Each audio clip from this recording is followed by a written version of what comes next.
everybody, this is Adam Triunfo, one of the hosts of the Bally Alley Astrocast. And this is the other host. My name? That's not important. I always wanted to say that. This is Chris. Thanks for tuning in to the second episode of the Bally Alley Astrocast. You had a busy week last week. You went to visit one of our Ballies. And coincidentally, you and Ward played a lot of combat. We did. Interestingly enough, I don't think I've played that much combat since maybe the 80s. And what we ended up playing the most was Tank Pong. Is that what it's called? Or Pong Tank? Yeah, where they rebound. Yes. And we played the most complicated maze, which isn't really complicated at all. And we just laughed our asses off. Oh, that's great. You had a good time. Yeah, and we played a lot of it. Today we're going to be talking about the Red Baron Panzer Attack cartridge from Bally, released in 1978. It's one of the first cartridges for the Bally Arcade, or Bally Professional Arcade, or Bally Astrocade, whatever you want to call it. 2 games on 1 cartridge. What a bargain. This might cause some confusion because it used to with me.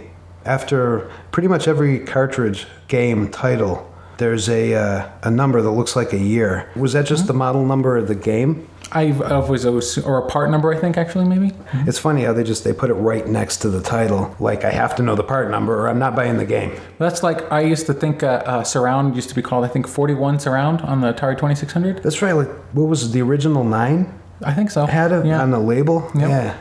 With Red Baron, you have a game that is similar to the Intellivision title Biplanes, but it's part of Triple Action. It looks very similar except for the balloons. It's an okay game. The way it works is you take up...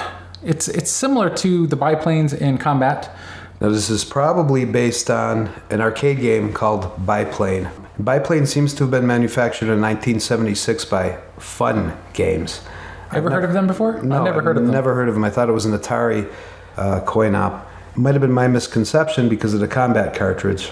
That seems very clear to me that almost all of the early games were based on arcade games. Right. And so you would figure it was by Atari since it was an Atari game, but also it turns out back in the 70s and 80s, early 80s especially, a lot of the games were rip-offs of other companies, and they didn't make any qualms about doing it. They just did it. Nor did Atari, who would soon become lawsuit happy. I mean, they ripped off Exidy's Circus, Midway's Clowns, Taito's Acrobat. The latter 2 may have been licensed from Exidy because they're almost the exact same game. But, with the Circus Atari cartridge. Anyway, there was a Jet Fighter Atari coin-op. With Red Baron,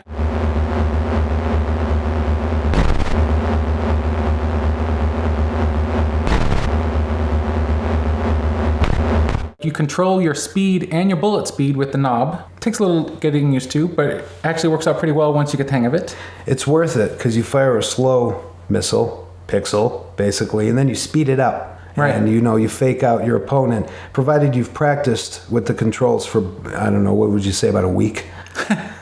In this game, you can crash into the red barn in the bottom middle on the ground. However, you don't get any points for it. That is, your opponent doesn't get any points for that. And there's really no penalty for that. You just have to start off from the ground again, which actually can be to your advantage. I suppose if you were about to be shot, you could crash into the barn and suddenly be in a completely different place because you're quick as... It could work to your disadvantage as well because now for a second, you're going very slowly on your runway, basically on your side of the barn.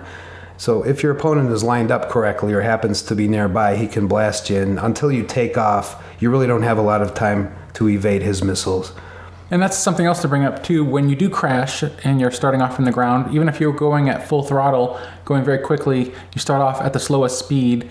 So even if your knob is moved into the space which all the way to the left is your fastest speed, even if it's already there, once you start the game and taking off toward the barn, you're going very slow and you have to sort of fiddle with the knob to get it to reset. Would that be good? Yeah, you have to reset it. You have to turn it all the way to slow and then all the way to fast again to speed up again. It can become second nature. And another interesting thing in this game is that while both planes do wrap horizontally, the limit's the sky.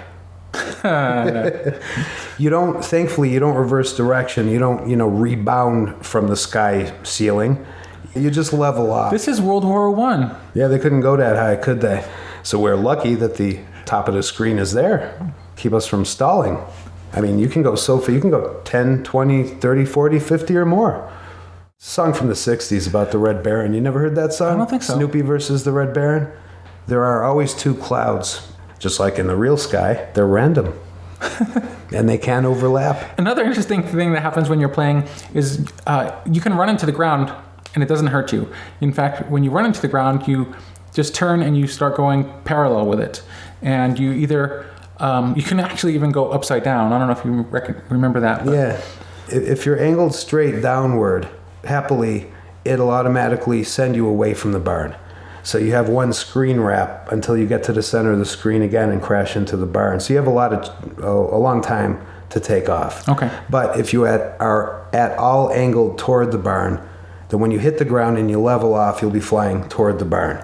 I had played this earlier this morning as a one-player game, but you really can't play by yourself except to control your movement because there's a two-player game only. I guess that should be noted. And when I shot Chris for the first time, or he shot me, I'm not going to say I did it first, the plane twirls as it spins its way toward the ground, and it looks really good, especially for 1978. In fact, that's the only animation these biplanes have, is, when you're spiraling toward the ground. It looks really cool.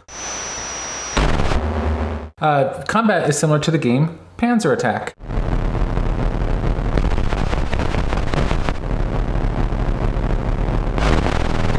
Similar? It's kind of basically the same game, isn't it? Very similar, but of course there's only one, quote, variation. So there are no rebounding shots or anything. And instead of just driving a tank around, you're apparently operating a tank with a huge toilet plunger attached to the front of it, man. These are some long tanks. In neither of these can you make the computer play itself as you could in Checkmate. But you can have up to 4 players in Panzer Attack, whereas you can only have 2 in Red Baron. It doesn't even give you a choice. So what we ended up doing, we did play a 2-player game a couple times, and we also tried a 4-player game where we just had the extra players on the screen. And what ended up happening during that is if Chris killed me, I don't know how that happened, then the other 2 players are on the screen. So it's basically the last tank standing is how you play until that. Right, you have to keep playing until everybody's dead. Your tank just doesn't, just reappear. When all the tanks are gone, then all 4 of them reappear at once. So the ones to the left and right appear, player 1 and 2, just like in combat. If there's a player 3 and 4, they appear in the middle, to the north or south of center. So that's where the other 2 tanks appear. So in this game, when you get shot, you actually explode instead of spinning around, which is, and I wouldn't say it's more realistic, but it happens. Also, when you when 2 players or whoever the last person is, the screen kind of does do you think it's a wipe, or do you think that's just the way they clear the screen? It actually does look like a wipe. Yeah, like you'd see like in the original Star Wars when they fade from one scene to another almost. Right, yeah, that's what it does very quickly, but like you said, that wasn't necessary. I don't think it was necessary. I mean, how slow is the Astrocade? It's not that slow. Come on, it's not basic game. Well, in the mazes, it never changes, and you can play, a certain amount of points in Panzer Attack, right, up to 99, whereas Red Baron is time-based, not score-based, so it's more like combat that way. Another interesting thing we found about Panzer Attack, 2 differences between this and combat. One, you can back up in this game. Oh, good point. That's a good point. And it actually is quite helpful, to tell you the truth. And in fact, sometimes, as you discovered, you need to, because your tank can't always rotate if you're in a tight spot, because your treads or your very long barrel cannon, any part of your tank, including your very long cannon, can stop you from rotating if you're near a boundary. Not only the side borders, but also the bits of the maze. Turret, I guess, would that be? Turret, there you go. It would actually, it starts going into the border a little bit, and you can see it move into it, and then it sort of gets stuck there. Kind of bounces. Yeah, and then you can't move anymore, so you do have to back up. And there's certain places in the maze, and they don't seem like tight spaces, but if you were to try to do a 360-degree circle, I don't actually know if you can. Well, you were trying in one spot and you couldn't. Yeah. Yeah, you had to back out of it. And then, of course, I nailed you because I'm not a fair player that way. Well, why should you be? I would have done it to you. Yes, you would have. I think this is a pretty decent game. If this was 1978, I would enjoy it. I had a good time playing Red Baron this evening. Me too. Panzer Attack, I would give it a pass. I don't think I'd play that again. But I have to say I've had my Astrocade since the early 90s, and I've never had a chance to really play this cartridge because it's 2 players only. And so I'm glad that I took it out, and if you have this cartridge, you should give it a try. And it's probably even worth trying out Red Baron in MAME, although you'll have to have a better controller because you have to use the knob to control your speed, and it would be very awkward to use a controller and a mouse to use the paddle type movement. It seems to me, and this is just my guess, that the majority of the work went into Red Baron. Panzer Attack struck me as almost a bonus game thrown in, because whereas you have, the relatively complicated controls in Red Baron, and you have a lot more options at the beginning, or you have more anyway. Right, you have a couple.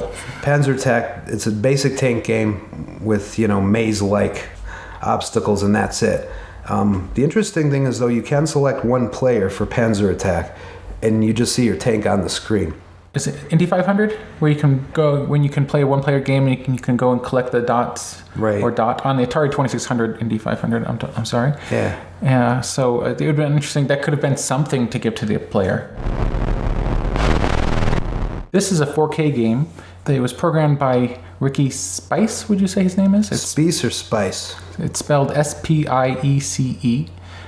Now, something we've learned is that Panzer Attack was actually an electromechanical game, and so they recycled the name from there? That was a Midway EM game, and so I guess Midway already owned the rights to the name Panzer Attack in an arcade capacity, so decided to apply it. But as we know, tank games like this are all based on Tank by, quote, Key Games, which was, an Atari pseudonym. So it was an Atari coin-op going back to 73. Of course, they had Tank Plus, Tank 4, Tank 8, Ultra 8. Tank. Can you imagine playing Tank 8? There were 8 players who could play at once, right? Were there 8 monitors on this thing? I always thought you all played on the same screen, honestly. Maybe you do. I don't know. Now, Ricky Spice actually has posted to the Bally Alley Yahoo group in the past. Anyway, Ricky programmed this game while he was working at Dave Nutting Associates. He started on it and probably completed it in 1977. Ricky also worked on Grand Prix/Demo Derby, Blackjack/Poker/Acey-Deucey, and he collaborated on Football with Bob Ogden. And everything else that he worked on, as far as we know so far, was a prototype. But it's cool to know who wrote some of these old games, I agree. And it's interesting when they come forward and they start talking to the group and stuff. There's actually several posts and people ask them questions and things like that. And another member of the group named Richard Degler went ahead and compiled all those into, I wouldn't say it's an interview format, but it's basically his post followed by someone's questions followed by his answers. I can dig it. The current game being played right now on the Astrocade High Score Club is Treasure Cove, which we'll get into in another episode. But the Bally basic game is Castle of Horror.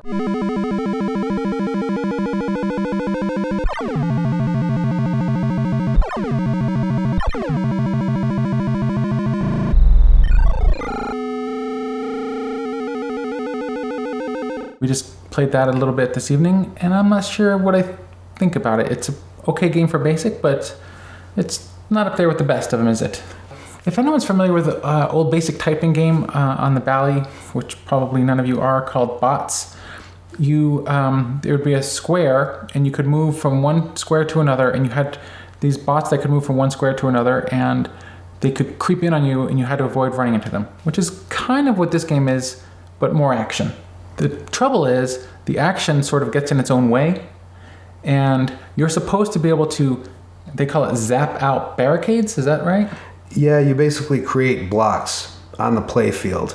And I love the idea of this game. It's got some originality to it, I agree. Imagine Berserk, except no maze or anything like that. And these robots that are after you are actually monsters. Some of them look like very well-drawn undersea monsters, actually. Instead of shooting them, you are erecting blocks and then trying to lure these monsters into the blocks, because the blocks, like the borders around the screen, are deadly to you and your enemies. So that's a great idea to just, It sounds, I want to play it. Exactly, build these blocks and then get on the other side of them and try to lure the monsters into them, Everybody can move 8 directionally in the game, you and your enemies, basically. The problem that we were having was in placing the blocks in a timely manner. And this is because, as far as I can determine, joystick movement is checked twice as often as the trigger. Holding down the trigger and moving the joystick to determine the direction for my block would always have me move once or twice before then a block would appear in that direction from my character. So you're always moving into the monsters. And so if the trigger were checked just as often as movement, I think that it would be a fun game. Then it would be okay, but it seems like half the time the direction that you zap to put out your obstacle works, and the other half of the time you move in that direction when really you were trying to not move in that direction, which is usually going to get you killed because the monsters are usually only 1 or 2 steps behind you. Well, yeah, a couple levels in, they're really on your pixelated. I mean, they really do pursue you, so, kudos for the AI, but, there's not a lot of PI. You want player intelligence and you're thinking good thoughts, but your on-screen character is not emulating your movements because it always seems to be one step behind of where you've moved the controller. Yeah, I agree with that. It's something that Chris brings up is he's a better player at this. I mean, we didn't get that far. There's only 5 castles, and the first castle starts off with a monster called a Clanky, which is worth 10 points. The second one is called the Claws. It's worth 20. Those are my favorites. They look like octopi. They're really cool looking. Yeah, they do look neat. And by the way, this game is just black. All the characters are black. They're single color, like most basic games, nearly all basic games. And each screen, the background color changes. I think it starts off white, and then maybe the next screen is red, something like that. Right. So the third level, or castle, would be something called a rabbit, but not spelled correctly. And actually, while we were playing the game, I was like, doesn't that kind of look like a rabbit to you? Well, you know what? That's because that's what it's called. Oh, I see. Rabbot. So it's like a robot rabbit. It looks like a rabbit's head with 2 erector set arms coming out of the sides. It looks cool. I like the way it looks. There's good graphics in this game. The next monster that you encounter worth 40 points is called a Flator. And then the next one, which is basically Evil Otto. Right. It's called Bonzo. Or Winky without his bow and arrow. It's a smiley face. That is all it is. It's kind of, I guess it's a smiling face. It doesn't look too happy though. But something that's interesting about each of these monsters is they do have their own intelligence. They each act a little differently. The manual explains the way they work. The manual here, it says, practice to learn to zap blocks in the position you wish to prevent the monster attack. And it says it takes practice. And since it says it takes practice, you'd think you'd be able to get used to it. And I think we did play it enough to be able to get used to it. Don't you agree? I agree, yeah. So the fact that we couldn't get used to it and we couldn't really zap when we needed to, I think that makes the game unplayable.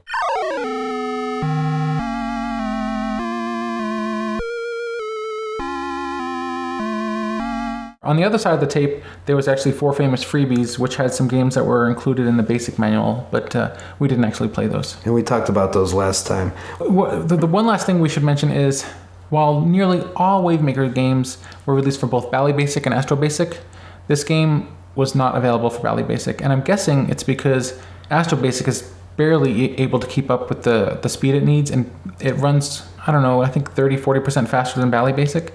So that's probably why it was never released for Bally Basic. It would be interesting to actually try to run it in there. It could probably be converted and see what happens. I've compared some games like Lookout for the Bull. There's a few others that there's 2 versions of, and the Astro Basic game, even if they look the same, they are so much more fun to play on Astro Basic. Wavemakers released basic games only, and Adam has informed me tonight the guy was actually able to make a living releasing basic games on tapes for this console. I think that's awesome. Yeah, it said, he said he had 5. He either had 5 employees or he was one of 5 employees at Wavemakers. Right. And about the time right before Astrocade went under, he had made a deal with Montgomery Ward, and they were going to purchase all of his games. He had 20 different tapes. So I guess they'd carry them across the country in each one of their stores, and a $6 million deal. But when Astrocade folded, they held back, and they were going to wait and see, and he's probably still waiting. That must have sucked, thinking you're going to get $6 million, and then you're not. I find it fascinating that anybody was able to make a living creating basic games, putting them on cassette tapes, and I guess selling them retail, right? He must have had bulk orders. Well, I know that individual stores sold them.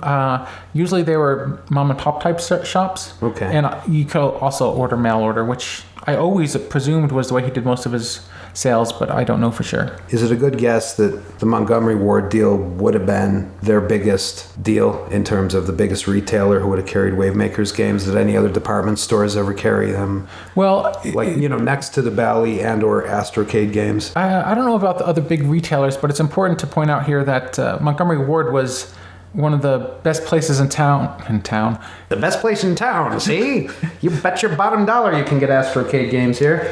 But there were 3 different ways to get the systems. There was originally JS&A. You could buy them from Montgomery Ward, and then there was other retailers. Okay. And they actually had 3 different designations on the bottom.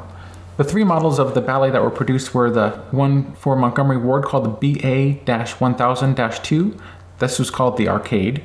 Then there was also one for all other retail outlets called the PBA-1100, and that was called the Arcade. And finally, the third one, the JS&A unit, which I think there was only about 5,000 made, and these are the ones that had the trouble overheating. These were the PBA-1200. Now, can you find these model numbers on the console if you have one? Yep, they're printed on the bottom. So now you know which one you have and where it came from. And was Mike Peace the only one at Wavemakers who wrote games for Wavemakers? Did he have any other programmers on staff, or do you know offhand? I don't know offhand, no. I don't know what the other people did there. Maybe they packaged these games. I know he did his own art for them. The 3 series that I just mentioned, later on when Astrovision released the Bally units, even when they were called the Bally Astrocade, they had their own model number system, which I don't know how that one worked. There might have been several of them. A few pieces of news items this month. One of them is that Lance Squire, he is working on Balzerk again, which is a Berserk clone. I asked him if I could mention it in the news section, and he said that was fine. So I asked, what you doing? And he said his final goal is to have a working playable game. The carts are going to be 3D printed shells. That's what he prefers. He's actually sent me some 3D shells in the past. I have 2 of them, and they seem to work. They take a long time. I think he said each one takes about 45 minutes to print. Those 3D printers are amazing and scary at the same time. Yeah. I mean, I don't know, it's kind of, we're not ready for Jetsons yet. He said speech is going to be optional. He's been trying to figure out speech using a Bally synth routine, but he's having, what does he say exactly? I figure it should take less ROM than samples, however, no such luck yet. I paused to figure out how the wizard, and when he says that, he's talking about the Incredible Wizard, the Wizard of War clone, or I guess port. Right. How it got so many objects on the screen and how its speed increases. He does have a better handle on the interrupt draw routine now that he's done that. And the process, he wasn't sure what I meant. I was asking how he did it. But basically he says it boils down to he codes, he tests, he fixes. He tests, he codes, he fixes. I test. And that's about it. So there's going to be a new game coming out. I do know that he started this quite a few years back, but he got interested in it, and that's always good news. That is awesome. Balzerk, to pronounce it more precisely. So it's going to be like Bally Berserk. And right. So it's really cool. It's BALZERK. Right. Yeah. Of course. That's awesome. So next he has to do Bal Frenzy, or Balzy? Nathan Altus wrote a book called I Am Error. It's about the NES and the Famicom, and it came out in, I think, 2014. And he recently became a member of the Bally Alley Yahoo group. Now, just to interrupt you, Adam, this is I Am Error. This is part of the same series of books that Racing the Beam is in. That is correct. Right? The Platform Studies by MIT Press. So he's writing a book. It's not a book. It's a web page. It's called The Better Bally Book, and he abbreviates it, if you can believe it, BBB. And it's a wiki dedicated to organizing, annotating, and improving the software and hardware for the Bally Arcade, a technical manual for the Bally home computer arcade Astrocade, originally published in 1978 by Dave Nutting Associates. Now, I mentioned this book before in the podcast. It's referred to as the Nutting Manual. And he says what he's going to be doing with the site, but basically he's going to be putting most of the material that's in the Nutting Manual into a format that's easy to search, so that if you're programming for the system, you don't have to go through all the books and to figure it out. And he's going to be adding programming examples, which really aren't in the book. So I'm pretty glad to see that. Now this cat, he just learned about Z80 assembly, a couple months ago? I don't even think a couple of months ago. I think a month ago, maybe. Wow. So, something like that. Bringing that up, one of the first things he's working on is a Pong clone, just so he can get his head wrapped around how the Astrocade works. And he updated a GIF of what the game is going to look like, and he's got that functioning to some extent so far. I'm looking forward to seeing how he goes. Pong? What's that? One of the problems with the Astrocade that some people are pretty familiar with is the overheating. Another issue is that the colors will sort of change, and some people blame this on overheating, but that's not always the case. The RF modulator sometimes will get loose, or I don't know if the connections get dirty, and if you just take out your RF modulator and clean the contacts, sometimes that'll clean up and your colors will stop fading in and out. The color will sometimes even go black and white. But cleaning the contacts can fix that problem. However, if it doesn't fix the problem, and the problem isn't overheating, it turns out that there's a direct RF modulator replacement for the system, and it's available, and you can buy it for like $5. The trouble is, the company has a minimum order of like $14, plus their shipping is $10. So Paul notes, I mentioned this on the in the Bally Arcade forums on Atari Age. Paul Thacker noted that the modulator costs just $4.95 and shipping handling was $10, which I've already said. So one guy, he ended up ordering 2 of them, and he got them within 2 days, and he was going to get back to us on whether they work or not. But they're the exact same part number, so I would expect that they would. So it's just some information, because most of the parts inside the Astrocade are not easy to come by, especially the data chips and the other custom chips. And for those of you that might have this problem, which I've read a lot of people mention before, that they have problems with their colors, you might want to give this a try. You never know, it might work for you. It's cheap enough to be worth it, I think, especially compared to a lot of guts that you can buy for these old consoles. That's not bad. Yeah, I agree. It's too bad that they have the whole minimum order and $10 shipping, but you know.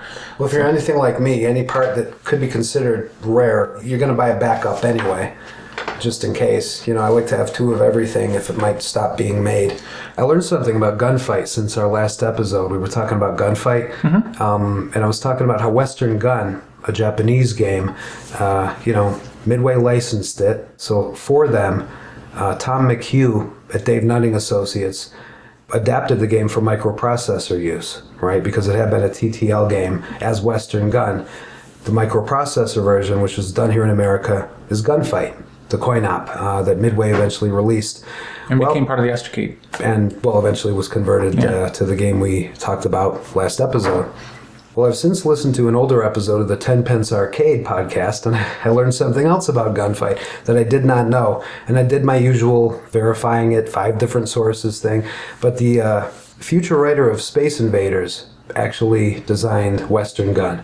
So it was a... So you're talking about Space Invaders that still hasn't come out yet, or the one that came out in 1978? The one that would be coming out in 1978. Don't mix my mind up, man. I can't remember the guy's name because it's hard for me to remember Japanese names. All the phonetics are so similar. Toshihiro Nishikado, of course. Do you like how I just said that like I wasn't reading it? Anyway, yeah, Space Invaders guy had come up with Western Gun. See, now my tenses are all mixed up.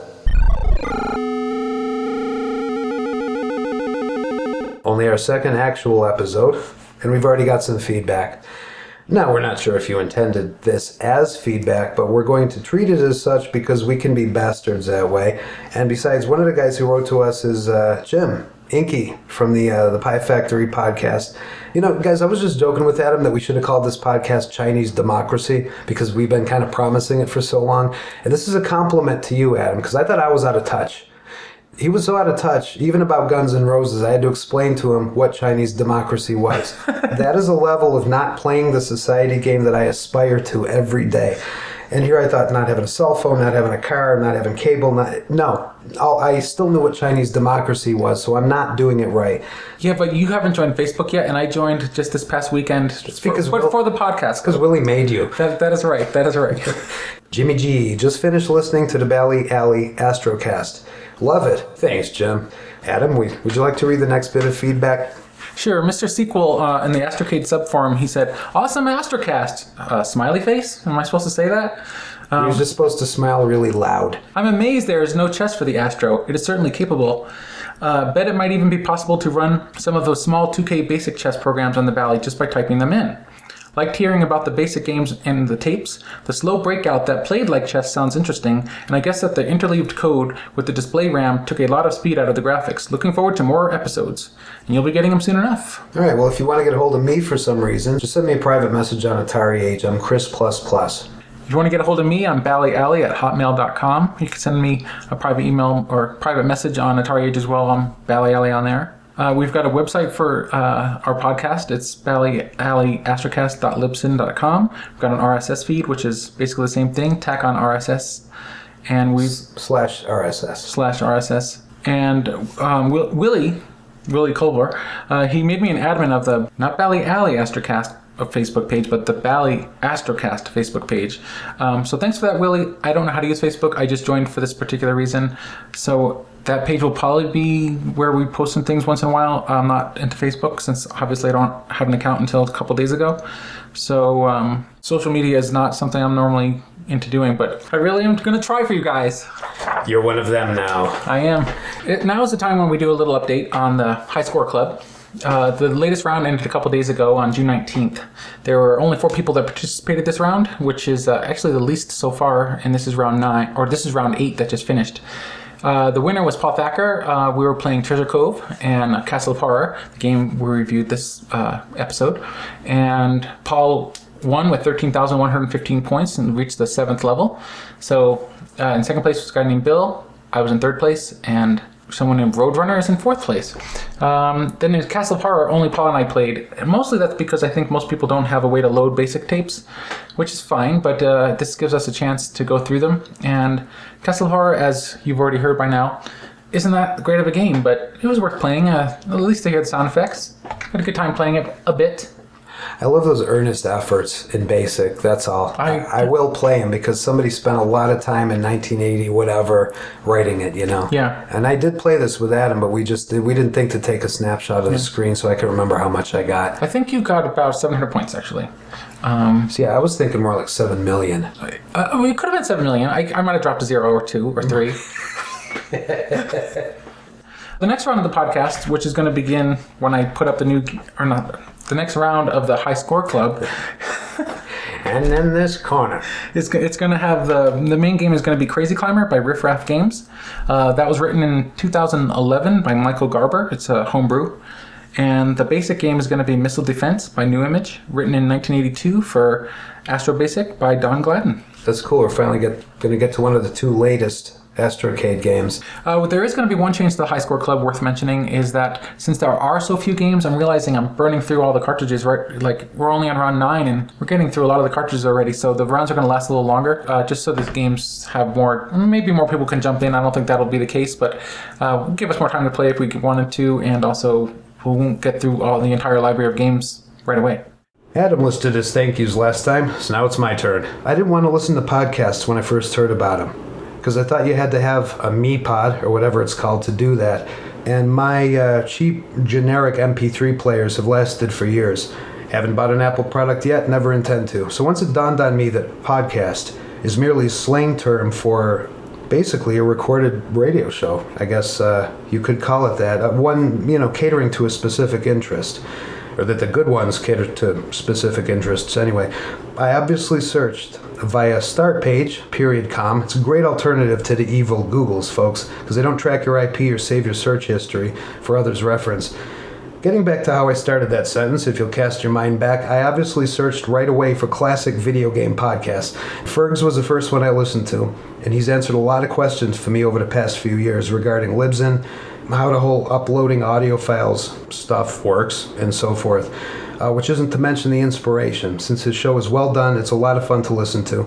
He's also weathered a lot of my wannabe funny feedback. So thank you, Ferg of the Atari 2600 Game by Game podcast. Like you guys didn't know who I was talking about. Thanks also for the inspiration and good podcasting practices influence to other cast masters, the equally patient with me 3 original guys, Retro Gaming Roundup, Victor, Alex, and Sean of the 10 Pence Arcade. All of these, by the way, for plugging me and Adam's website, orphanedgames.com. That's based on the newsletter Adam founded in '94. And my ebook, The Classic Gaming Bookcast. That's the only time I'm going to plug that. So thanks for endorsing that, you guys. Sean of the Pie Factory podcast for answering a lot of my questions about good mics and for recommending the awesome Levelator. Jim of Same, Paul, Rick, and Will of the Intellivisionaries for sticking to their guns about podcast length. Because now, as a selfish fan, I get more show to listen to every month. And Willie for being ubiquitous. And also for letting us use the name Astrocast, as Adam mentioned last time. And finally, Great Defender for covering my book on his channel. Oh, and Joust Pong and RJ for the helpful book feedback. And the Antic Guys for the interviews. And the somewhat misnamed Lost Treasures of Gaming guys for same. Chris Bid, Zerbinator, and SG-1500 are also awesome. And you guys don't need me to say that. Basically, if I've left anybody out, I haven't listened to your show yet. I'll be able to listen to all of them once some things are moved around and there are finally 48 hours in the day. I'd also like to join Adam in acknowledging the massive importance of Ward, Lance, Paul, Ken, and Nathan, and all the other guys who've contributed to Astrocade knowledge and archiving. Now, my thank you to Adam for all he's done for me over the years will take the form of a story around Christmas time, because that will be perfectly fitting, as you'll hear. Also, Nuki Shea for hacking me a private eye version without the timer. In the last episode, we talked about the Arcadians newsletter. This is the pre-Arcadian newsletter, and I went over issues 1 and 2. Now I'm going to go over the last 3 issues before it went on to become the Arcadian newsletter. This 3rd issue is dated 6/23/1978, and it begins Arcadians. And before I even continue after that, I just want to say this is the first issue that is addressed to the Arcadians, and I've always found that to be a cute little nickname. And it kind of holds out for a while, and he comes up with some other names in the Arcadian too, but I like it. So I'm going to just highlight this very short issue. When I say issue, it's really only the front side of one 9.5 or 8.5 by 11 sheet of paper, so it's quite short. This is the shortest one of all of them, I think. Begins. One of our number attended the Consumer Electronics Show in Chicago last week and saw the Tiny Basic in operation. I have seen a copy of the instruction book, so there is hardware and it's working. Latest delivery dates are July, hopefully early, says JS&A. Well, that didn't happen. Note that in order to store the programs that you will write, you will need the audio cassette interface, a $50 gadget that plugs into controller port number 4. Now, this is actually a common mistake on Bob's part here. The Bally tape interface plugs into port number 3, which is actually the 4th port over, so it looks like port number 4. The cassette, it uses the Kansas City standard, and it works at 300 baud, so it's pretty slow. Luckily, it works at 300 baud, because since that is a standard, Paul Thacker has been able to use tools to archive the Arcadian programs that make them available on ballyalley.com. So Bob here goes over and he talks about several of the commands. I think he's got 19 commands listed here in BASIC. He kind of gives you 2-3 word of instructions about what they do. I'm not going to go over that. He says, Tiny Basic will give you 3 octaves for sounds, sharps and flats. All of this indicates that we should have some fun once we have our tools. And they do have fun. They have 7 volumes worth of fun playing with BASIC and actually experimenting with machine language too. He says, to answer some questions, Montgomery Wards have the following in their spring-summer big catalog, page 510. Now, I don't know how big a catalog is nowadays. You hardly ever see them anymore. But you don't see catalogs that are 500 pages long. I remember JCPenney used to also have catalogs that were huge like that. And he lists that the console is $249. A set of controllers for a pair is only $29.95, which is pretty cheap. They have math cartridge available for $20, and Dodge'em for $20, and baseball for $25. And the TV games buyer at Ward's in Chicago says that they plan to handle all of the Bally stuff once it's available, which they actually ended up doing. He goes on to say, the game cartridge is just a PC board with an IC on it. These are 24 pins and it cannot be changed. And he makes a little hand drawing, which is kind of cute, and it was included to everybody that, it gives you an example of what the PCB inside the cartridge looks like. He rounds off with, I appreciate your support for this effort, which is for our mutual benefit and understanding. Any hints or kinks that you develop as we go along will be of value to all of us. So much for issue number 3. Now we are on to issue number 4, September 1st, 1978. It begins. I recently placed an ad in Kilobaud And he doesn't say this, but it was in the September 1978 issue. And this is the first letter to those responding to that ad. We have a loosely knit group of 35 or so, as of now, starting from an ad in online just after the San Jose Computer Fair. We consist of owners in fact, owners on order, and possible owners to be. Personally, I received my unit from JS&A on February 28th.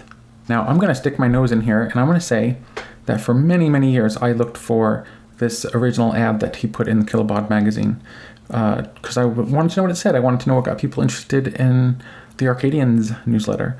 And so a couple days ago, I used archive.org and I found the back issues that someone put up there for Kilobaud magazine, which later was renamed Microcomputing.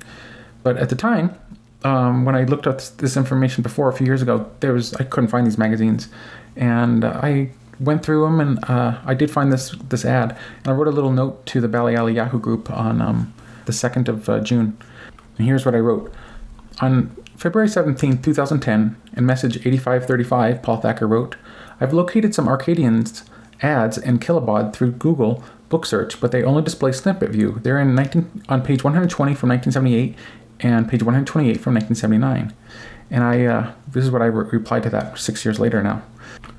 I rediscovered the 6-year-old post while doing some research into early issues of Arcadians for episode number 2 of Bally Alley Astrocast. The Arcadians, the pre-Arcadian newsletter number 4, September 1978, alludes to this original classified ad for the Arcadian newsletter. I found it by methodically going through entire issues of Kilobaud magazine archived on archive.org. The classified ad appeared in Kilobaud number 21, September 1978, on page 120. The ad is in the first column and is the 10th one from the top. It's simple, short, and to the point when it announces, Bally owners and hopefuls are banding together for our mutual benefit to extract the maximum usefulness for this unit. Anyone interested is invited to write to Bob Fabris. And then he has his address. And he asked to include a self-stamped envelope. And I continue here. With that brief note, Mr. Fabris started a Bally tradition that is still being felt among Bally owners and users to this day, as you can tell by this podcast. I'll place a link in the show notes, so if you're interested, you can see this teeny tiny little ad. Let me get back into the Arcadians number 4. The Bally Arcade, or home library computer, is a powerful TV game with 4 hand controllers to operate the various game players and moves. Buried inside is a Z80 chip that, along with other components, allows the future expansion of capabilities. The cassette interface needed to run a recorder for the storage and retrieval of data with the tiny basic cartridge needs the power connector plus one of the hand controller connectors for its use. Now, here's something that you're going to always hear about. If you're interested in the Astrocade, you're going to hear about overheating. Here we go. Our main problem is not having hardware. There was a problem with the first units because of overheating, after anywhere from 15 minutes to 3 hours of operation, and the resultant rebuilding has delayed everything else. Currently, the most optimistic schedule for the Tiny Basic is September. The general Bally scheme is to build up a big inventory and ship it to everyone at once. As a group, we won't be able to interact on a meaningful level until the Tiny Basic becomes generally available, when I expect the correspondence and discussion to increase. And he says, the Tiny Basic manual is available from NCE, and he doesn't say this, but it's available in a newspaper print format. I have this in my collection, and it's basically, 8 or 10 pages of newspaper, basically newspaper size, and it's, but it's got the manual printed in there, and it's got 16 pages per sheet of newspaper. It's very strange, but pretty neat. I tried to put it online, but I couldn't get a good way to scan it in because it's very large. Anyways, the manual is available for free from them. So if you wrote them and he includes their address, you could have gotten that, which I think was also partly a catalog and saying, hey, buy an Astrocade, or buy a Bally Arcade. Historically, if we look at all this, at the Bally, when it was produced and how long it was delayed, it looks like there was a lot of mistakes made. Looking at it through the eyes of someone from September 1st, 1978, things actually seem not to be too bad. Things are delayed, but here's something which I find very interesting. He says, local Arcadians and I took part in a market research project in late August, sponsored by Bally. We, and others, owners and non-owners, met at 7 p.m. and sat around a table, a dozen or so, including the Bally rep, and we discussed what we wanted to do with such a machine, its desirable features and accessories, etc., all on a personal basis. Of course, we had ample chance to complain about the service, to no immediate good, but who knows after the tapes get back to Chicago, which by that I guess he means that the entire thing was recorded so that the head honchos could hear about this, I guess. At the end of an hour and a half, we were treated to a review of an operating add-on module in prototype form. They haven't decided to go into it yet or the final packaging. They stick to the February delivery date for this. The programmer of Tiny Basic, Jay Fenton, was there and demonstrated some of the capabilities of the module. This last bit here is interesting to me because it's describing, I think, the nutting manual. He says, I now have the code describing the identity of each pin and the 50-pin connector and the associated data regarding routines available in the 5x7 character format. Access to the Z80 can now be made. Here's looking to some really positive news next time. So if it's the nutting manual, which would be technically called the software and hardware for the Bally Arcade, it was written by Dave Nutting Associates. And so if that is what he's referring to, and I can't think of what else it would be, he has that already by September 1978, and that's the book that was used to write the cartridges for the system. So that's actually the end of the proper newsletter, which is only the front side of a piece of paper here. On the back of the sheet is something called the Report on the Market Research Experience. And this is by Dick Strauss. I'm not going to read the whole thing. It's about 3/4 of a page. I'm going to just highlight a couple things here and there. But it's worth reading the entire thing because it talks about what Bally talked about at that meeting. And Dick says, the initial discussions were generally centered around non-product directed questions aimed at assessing the level of understanding of personal computers by the attendees. The big moment of the evening was the unveiling of the prototype expanded Bally system, the Add-Under. The unit was a rack-mounted approach with a keyboard on an extended shelf, the TV above, and a disk unit below. Some comment was made about swapping the guts for the arcade into a new package. Back to the prototype, which Jay did work. He demonstrated that the instructions could be displayed on the TV, as would be expected. The floppy disk system was not operating. Something happened to it on the trip out. When asked about memory, I recall something in the area of 44K in the expansion module, which indicated some memory mapping on top of that already in the arcade. When asked about the music, Jay demonstrated 3 voices, not the 6 in the JS&A ad. A few final words about the programming language planned for the expansion unit. Jay calls it ZGrass. Now, I just want to say that this is the very first mention of ZGrass, which is a language that was going to be shipped with the add-on module. Mr. Fabris continues, it looked to be as simple as BASIC, only more powerful. It seems to include instructions to the user on how the computer likes to see statements, a great help to the novice programmer. A note on the last, Jay showed on the screen the menu of commands. If you wanted to dig deeper into a command, you punched in help, go-to, and the machine goes into tutorial as to how to use go-to with an example, if necessary. That's everything that is in issue 4 of the Arcadians. That's the second to last issue.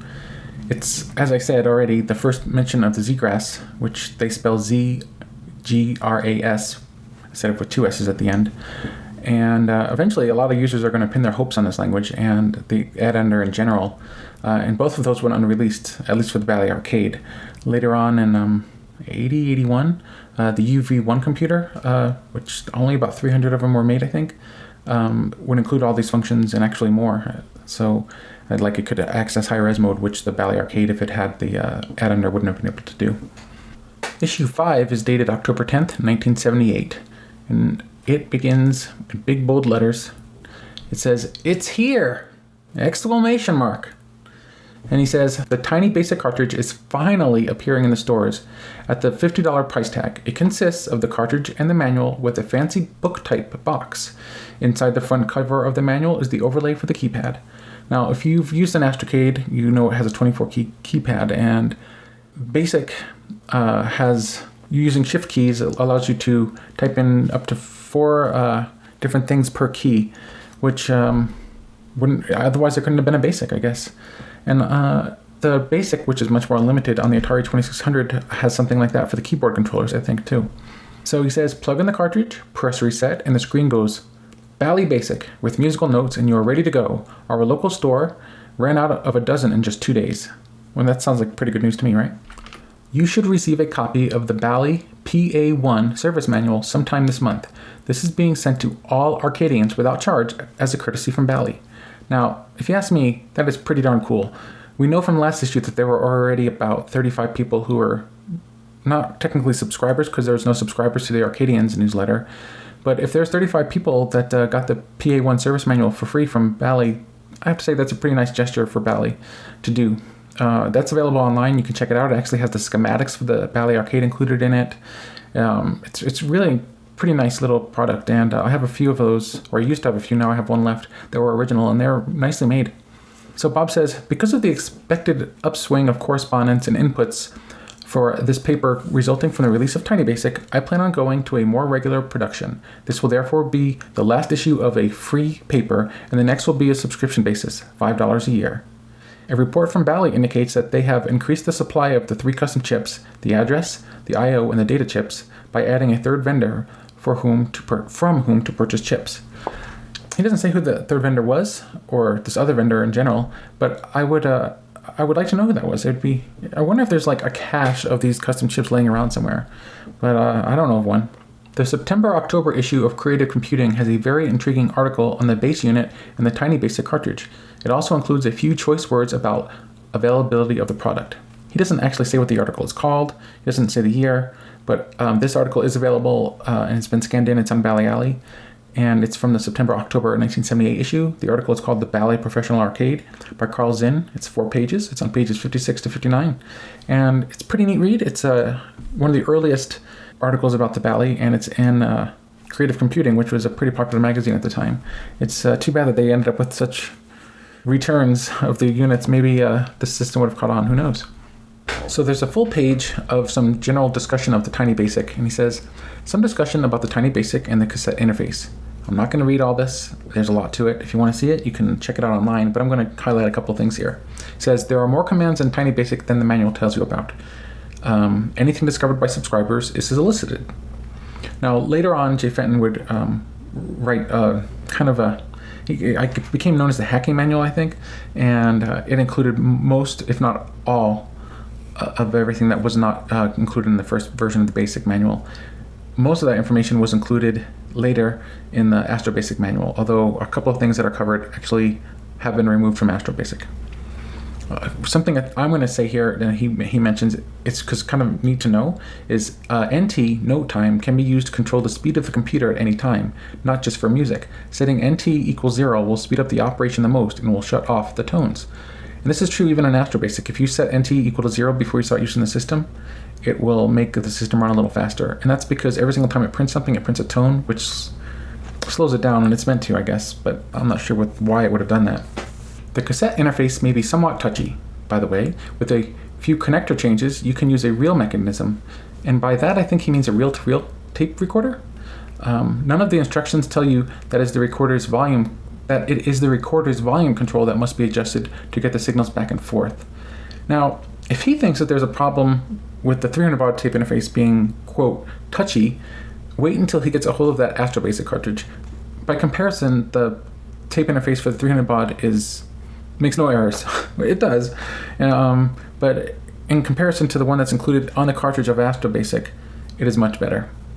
Anyway, that's too bad too, because the Astro Basic cartridge is much more common. But if you use digitally archived programs, you actually don't run into any problems unless you have a problem with volume.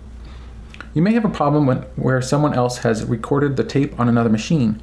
Tape head azimuth, which I looked that word up because I didn't know what azimuth meant. It just means the tape head angle, must be matched. I would recommend sending a listing along with the tape when we get to swapping programs. That way, the recipient can enter by hand any commands that get garbled. Now, when I read this, a couple days ago when I was making notes about this, I wrote down 3 exclamation marks next to this because, to me, it's pretty unbelievable that they were able to put up with a system that could be unreliable like that.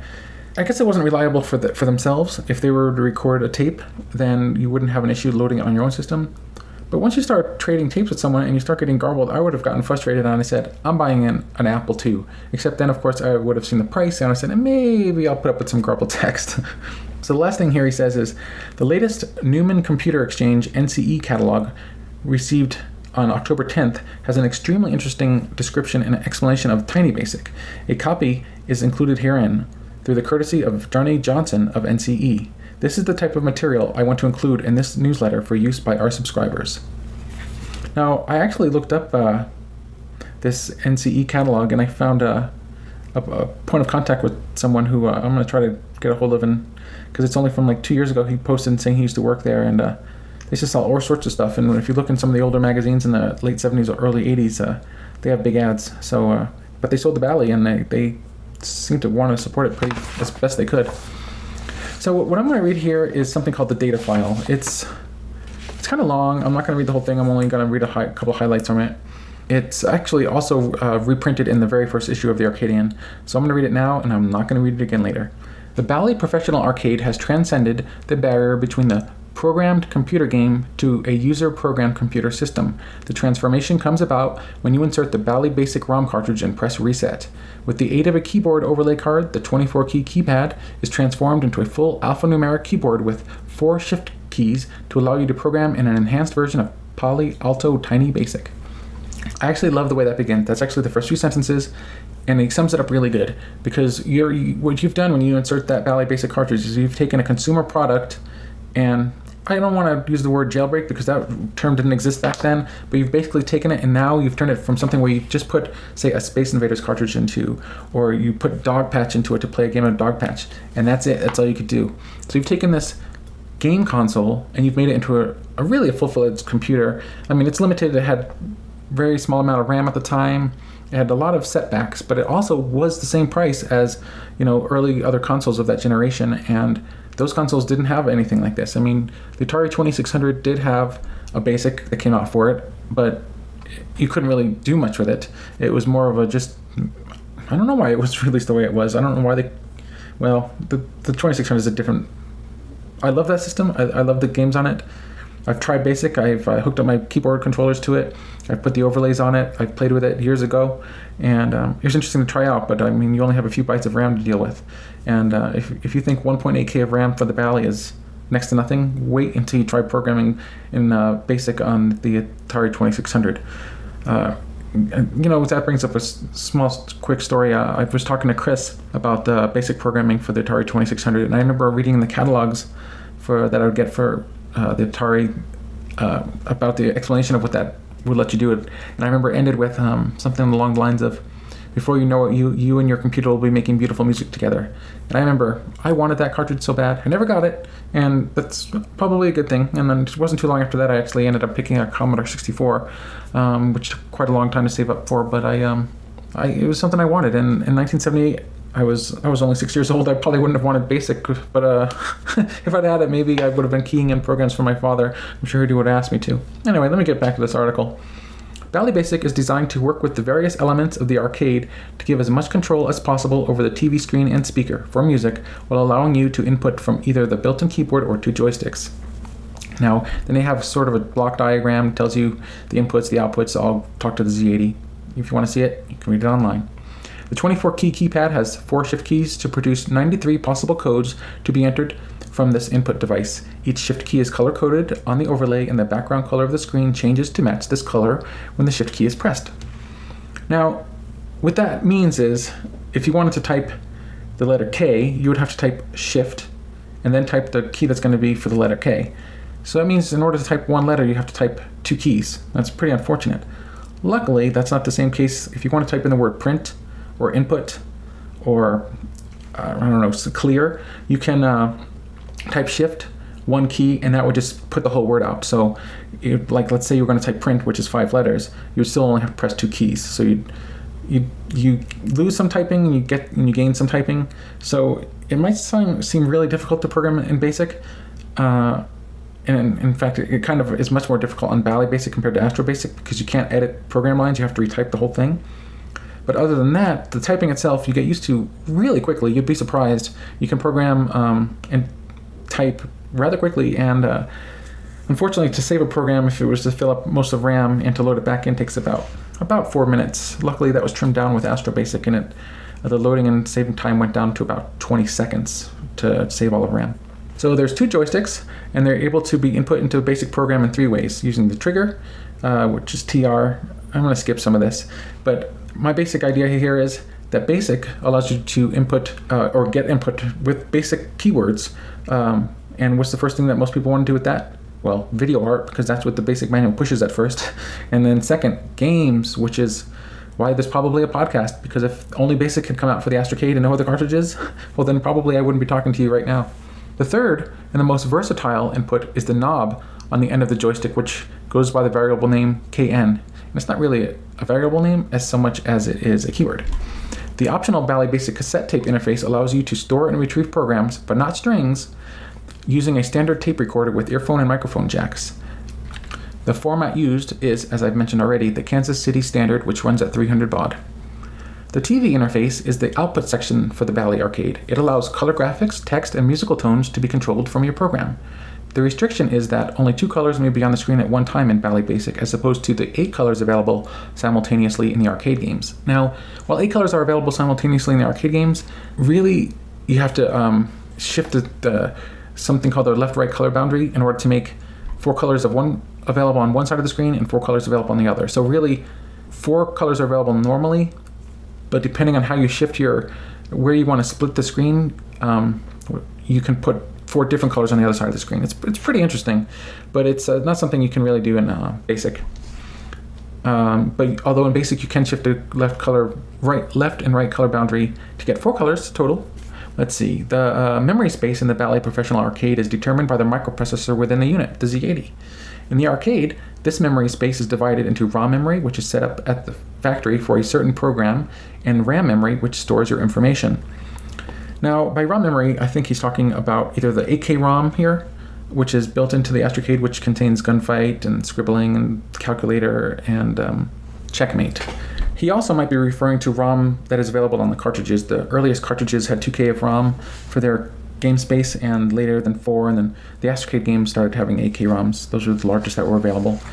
And those would actually be the largest that could be available for the Astrocade without having bank switching involved. Or technically you could probably have an 8K cartridge in the front, and this has never been done, but you can plug a RAM unit into the back of the unit and expand your RAM up to, back in the early 80s, up to 32K.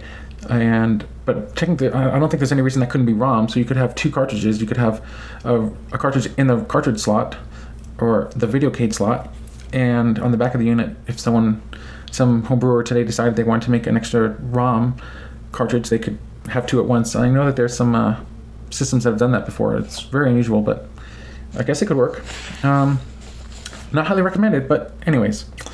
The Bally Basic system is impressive when you weigh its capability against that of anything near its price. And it really was, if you ask me. I remember reading a quote by Jay Fenton in the early 2000s, or maybe the late 90s. Somebody wrote online on his website saying that in 1978, his Bally Basic made it the lowest price available to use a Basic at home. And I believe it. I can't think of anything else that would have been cheaper. I'm not sure how much like some of the kit computers were. I think maybe the Kim was about $300, $400. The ROM in the Bally Professional Arcade is primarily dedicated to the 3 games and calculator programs, but it also contains the operating system to allow the screen to display shapes and colors, as well as play notes through the speaker. The RAM is normally dedicated solely to the TV interface so that it can display 8 colors at once. When the basic ROM is plugged in, the 4,096 bytes of RAM are subdivided into 3 sections: program, string, and screen. The trade-off is that you can only display 2 colors at once, but you gain 1,800 bytes of memory in which to store your program, and you can store up to 874 numbers in the numeric string memory. This is where you store the notes for your piano player program. In a later episode, I'm going to break down how BASIC works a little bit. It's a little slow because of how it has to put programs into memory and take programs out of memory. The expanded BASIC programs such as ViperSoft BASIC and BlueRAM BASIC, they don't have this issue. So now we've got a couple commands they're going to go over. I'm not going to tell you their description, but he just picks 4 commands at random here. It seems like, maybe because they're common, and they are print, box, line, and clear. Now, 2 of those commands are available in all BASICs, as far as I know, print and clear. Box and line are available in some BASICs, but for 1978, those are pretty advanced features. Another interesting special variable, px, allows you to check the pixel on location X and Y to determine whether it is currently set to the foreground color or the background color. This is useful if you are moving something around on the screen and you want to check for a barrier. Now, I only actually mention this one thing here because it is used in so many of the games on the Bally to check locations and to see if you've run into something. It's actually not too fast, but it gets the job done. When using the screen for text, the display consists of 11 lines of 26 characters each. A program line can extend over 4 screen lines for a total of 104 characters. Now, he goes on to explain what can be used, how large and small numbers can be that you use. I'm not going to get into that. There are 3 error messages for Bally Basic, and that's it. This is one of the few languages that I've used that doesn't have the word syntax error appear on the screen because it's not an issue that you can have with Bally Basic. You can have a syntax error, but it's not going to tell you that. You're either going to get what followed by a question mark, how followed by a question mark, and sorry followed by an exclamation mark. And let me tell you what these means. What means this is a syntax error, but I don't know why doesn't she say syntax error? Probably because what is only 4 letters. It tells you that the computer doesn't understand you. Just like if you've ever programmed in BASIC, you know that already. How means that the computer knows how to perform the command but doesn't have the resources available. And sorry means out of memory. And you can check the amount of unused memory with the special variable SC, and that'll tell you how many bytes you have left. To give you an idea of how many lines you can fit into 1800 bytes, this line could be entered 138 times before the Bally Basic said sorry. And he has a short line. It's says 20,000 clear input X, line X 9, comma 4. And if he'd entered that 138 times, he would have gotten a sorry statement. And he says, a key command takes up 1 byte as does each separate character. A line number occupies 3 bytes of program RAM. As you can see, it is the special variables, music, and graphic commands which make Bally Basic a powerful tool to use the Arcade's capabilities. This, along with a low price of less than $350, makes for a perfect system to get a start in programming microcomputers, as well as to give you a reason to turn off those boring network shows and do something creative with your TV. I wholeheartedly agree.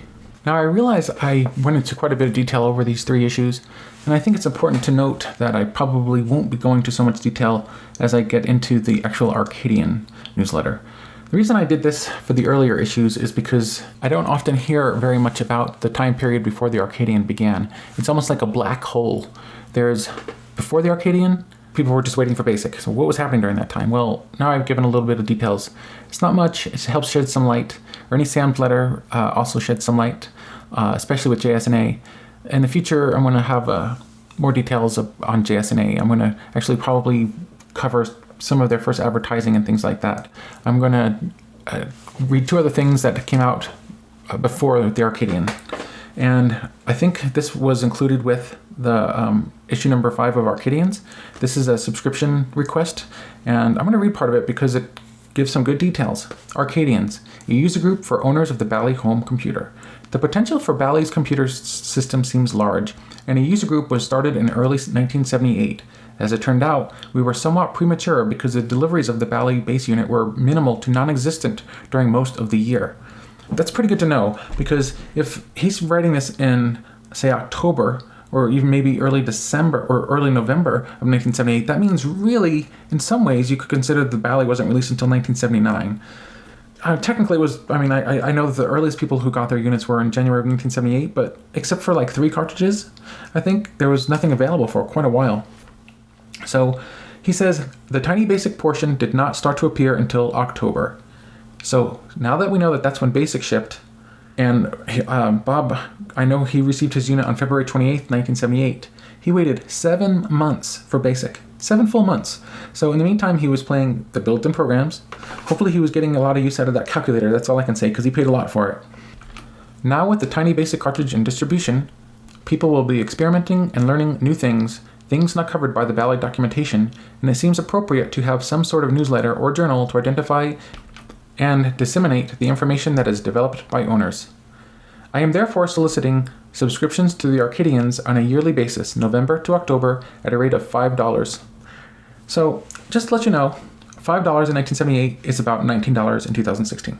A large majority of the material will be subscriber developed, and I'm not a computer expert, and I am learning as much or more than you are. The first issue will start up with a number of subscriber questions that have been received the last year. We need programs, methods of interfacing to other gear, methods of getting around the limitations of the tiny BASIC cartridge, all of the kind of things that Shack and Pet User Group commercial outfits are developing. I like the word Shack for Radio Shack. I hadn't heard that before, but maybe it was a common phrase back then. So that's the first subscription request. There's a second one, and it's similar, so I'm not going to read as much of it. And I didn't actually read the entire last one, but I'm reading the second one because I think this one might have been shipped out or sent out about a month later. The price has already increased. So the tiny basic cartridge currently available contains a large number of features that are not defined, discussed, or even mentioned in the Bally supplied manual. Subscribers are in the process of investigating these features, and through this journal identify and share the information with others. In this way, subscribers are able to develop programs with special enhancements, eventually approaching the quality of factory products. We are, for example, able to call up various sound effects or produce more colors on the screen than the manual discusses. For those more technically oriented, we have located the peek, poke, and call commands to allow more direct access to the internals. I find this next bit pretty nice. We enjoy a positive relationship with the manufacturers, and because of this relationship, our readers are aware of new, proposed, available options, etc., far in advance of the public. Now, what I like about that is it tells me that Bally, despite that they were having issues, was actually trying to make up for their lost time and with JS&A and the big problems with the overheating and stuff. They did want to talk to people, and they did want to have some kind of relationship with users. Now, I don't know how well it went, and before too long, Bally is actually going to bow out. And for a while, the Bally Arcade is up in the air, and who knows what's going to happen with it until Astrocade Inc. comes along and puts together a plan where they are able to purchase it. In the meantime, before that happens, there are several other buyers. But that's all for the future, for other episodes. Next time, I will be covering the very first issue of the Arcadian. I may be covering 1 or 2 issues for a little bit of the Arcadian until Cursor comes along, and then I'll cover one of Arcadian and one of Cursor. And in about 81 or 82, there's a couple of other small newsletters that come about for a very short time, and I don't even have many of them, but the ones I do have I might cover.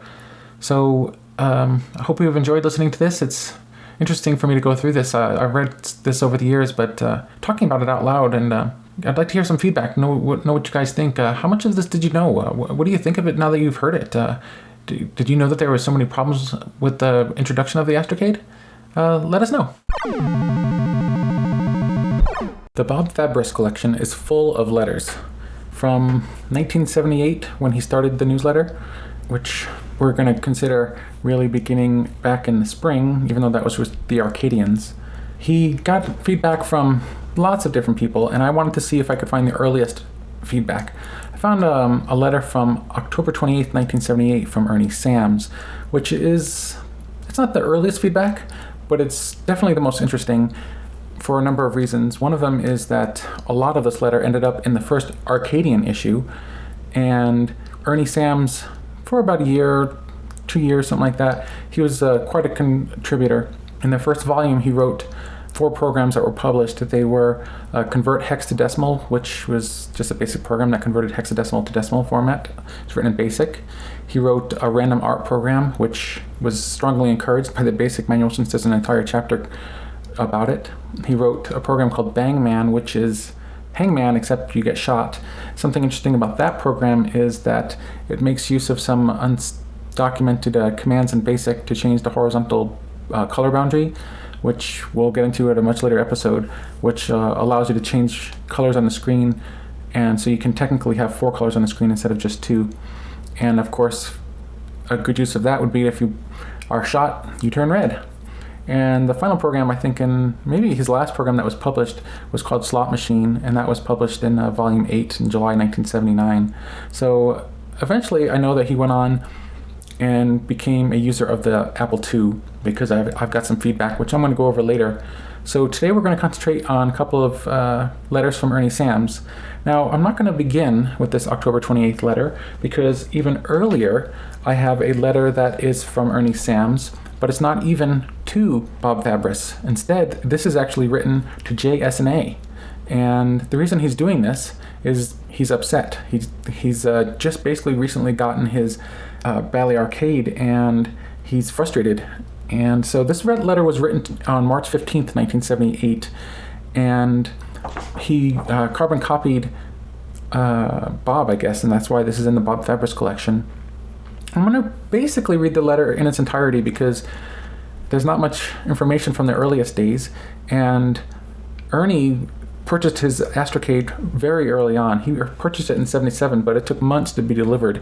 So this sort of nails down some time frames for when the Astrocade was able to be shipped, and when people were ordering it, and why there was such frustration, and why there were these delays, and that really kind of turned people sour on the Bally Arcade. So in my opinion, if it wasn't for Astrocade later re-releasing the Bally Astrocade in 1981, who knows how many of these units would have sold? Maybe a few thousand? But luckily they did, and so it got a second life many years later, and a little late, but it's better than nothing. So let's begin here. We've got March 15th, 1978. This is written to William Mitchell, the group marketing director at JS&A National Sales Group in Northbrook, Illinois. Dear Mr. Mitchell, first of all, let me thank you for sending us purchasers of the Bally Home Library Computer as much information as you do about the product and the availability dates. If the HLC, and by that he means Home Library Computer, turns out to be able to live up to its advanced publicity, I see no reason why it shouldn't. It's going to be a great system. I am especially anxious to get my Tiny Basic cartridge so I can test the computer's potential. Now notice here he calls it Tiny Basic still, and it's not yet released, and eventually it would be called Bally Basic. I know the FCC regulations, production timing, and probably the weather have not been conducive to keeping anticipated schedules. JS&A personnel, however, don't help as much as they could in fostering consumer trust or JS&A credibility, in spite of the policy on back orders that you issued in September 1st, 1975. I've enclosed a copy. That copy, by the way, is not part of the Fabris collection, and if it is, I couldn't find it. He goes on to say, I ordered the HLC on September 26, 1977, along with the 5 cartridges that were then, quote, available. The story about the basic unit is not being shipped on time is now history for me because I received the unit on February 22nd, 1978. Note here, he doesn't say this, but that's 5 months later, so they had his cash for all that time, and he's just waiting. The cartridges for the unit and the add-on keyboard module have now taken over from where the basic unit left off. Each week, for the last 3 weeks, I have been assured by JS&A personnel that the cartridges have either just been shipped or will be shipped during the current week in which I checked. Apparently, backorder policies number 1 and 7 are not being followed. It's especially disconcerting to me to read in your catalog number 2 that you and your family have been, quote, enjoying its many programs for the past few months, end quote, while I can't even get one cartridge. When I asked about the availability of a cartridge called Poly Alto Tiny Basic on February 13th, 1978, which I read about in an ad placed by NCE CompuMart, the response I got from the JS&A order desk was that the cartridge would be available about the second week in March 1978. I tried to place an order for a cartridge then, but the response was that JS&A would not take telephone orders but would send a postcard to the original purchasers of the basic unit to allow them to buy the Tiny Basic cartridge. When I received your catalog number 2, I saw the Tiny Basic cartridge listed along with the other 5 cartridges, so I called your order desk and asked if I could place an order for the cartridge, and the response was, certainly. Well, I placed the order, but I don't know how long I would have to wait for the postcard to arrive. In your book, Questions and Answers on the Home Library Computer, which was great, thank you, you say you will not guarantee delivery of the keyboard module until June 1978. But in your catalog number 2, you say you plan to introduce the unit in August 1978 and ship October 1978. Is June 1978 no longer a guaranteed shipping date? Anyhow, anything you can do to speed up the shipping process of the Tiny Basic cartridge to tide us over until the keyboard module becomes available will be greatly appreciated. Sincerely, Ernest Sams. Now, I find this letter extremely interesting. It puts some dates out there which I've heard before, but there's not much feedback from that time period because where would it be? It's not like the companies like JS&A were able to make this information available to us, and they wouldn't have anyway. So that's just a sort of a glimpse that you can get just by digging through the Bob Fabris collection. Now let me get back on to this letter that Ernie wrote to Bob in October. To the Chief Arcadian. Hi Bob, I got my Tiny Basic cassette, and when he says cassette, he means cartridge. For whatever reason, many people called those cartridges cassettes in the early days. Anyway, he says, I got my Tiny Basic cassette from Ron Schwenk this past week and canceled my JS&A order. So as you can see, it's October. He placed his order in February for the Tiny Basic and he still had not gotten it. In fact, they still have only 3 cassettes they have had for quite a while, Math, 280 Zap, and Baseball. They are not promising anything to anyone when it comes to Bally products, so there must be a bad feeling between the 2 companies.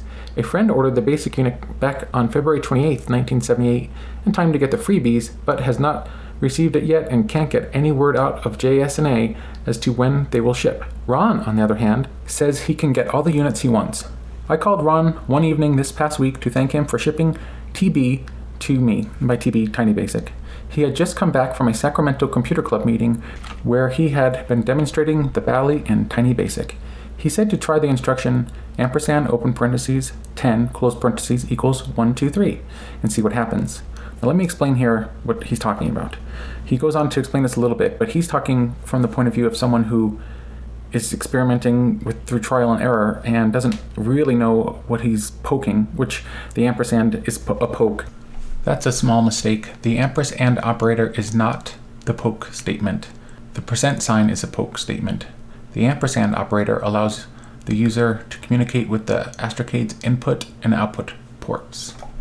Ernie experiments with the ports of the Astrocade, so for the next several minutes, if I happen to mention the word poke or peek, I'm really talking about the ampersand operator. The original Bally Basic didn't even tell you that there was peek and poke available in the language, but it was. Thankfully, Jay Fenton put it in there. Otherwise, many of the programs couldn't have been written that were written in BASIC. So what he's doing here is he's taking 123 and poking it into the vertical blank register. We'll get into that in a second, and I'm not going to go into detail about this. I'm not trying to confuse anyone. I know many people aren't technical. Most people don't care about the technical stuff, but it is there, and if I want to talk about the Arcadian, sometimes I'll have to bring it up. So he goes on to say, of course, that started the search for other unwritten instructions. So ampersand 10 controls the invisibility barrier. And when he says invisibility barrier, I think that's interesting because it's controlling the vertical blank register, which, as in the way he uses it here, blanks the screen. And it's because of the way he uses it, but that's not really what it's meant to do. But it's interesting. He goes on and he says, it blanks out any or all of the screen without destroying the images on the screen. So put the statements in a loop thusly. And he writes a short basic program which basically takes the values 0 through 174 and plugs them in to the vertical blank register. And I'm going to do a quick quote here from page 90 of the nutting manual. And this is just to tell you what the vertical blank register is. It contains the line number on which vertical blanking will begin. On a low resolution system, which is the Astrocade, the register must be set to 101 or less. So here he's setting it up to 174. So he's actually getting unpredictable results. And you can see that just by looking at the program when it runs. Now, on the high resolution system, you can set it up to, I think, 203. And what this allows you to do, in a nutshell, is part of the screen won't be shown. And since all of the RAM available to the Bally is screen RAM, or actually almost all the RAM, there's 16 bytes that aren't screen RAM.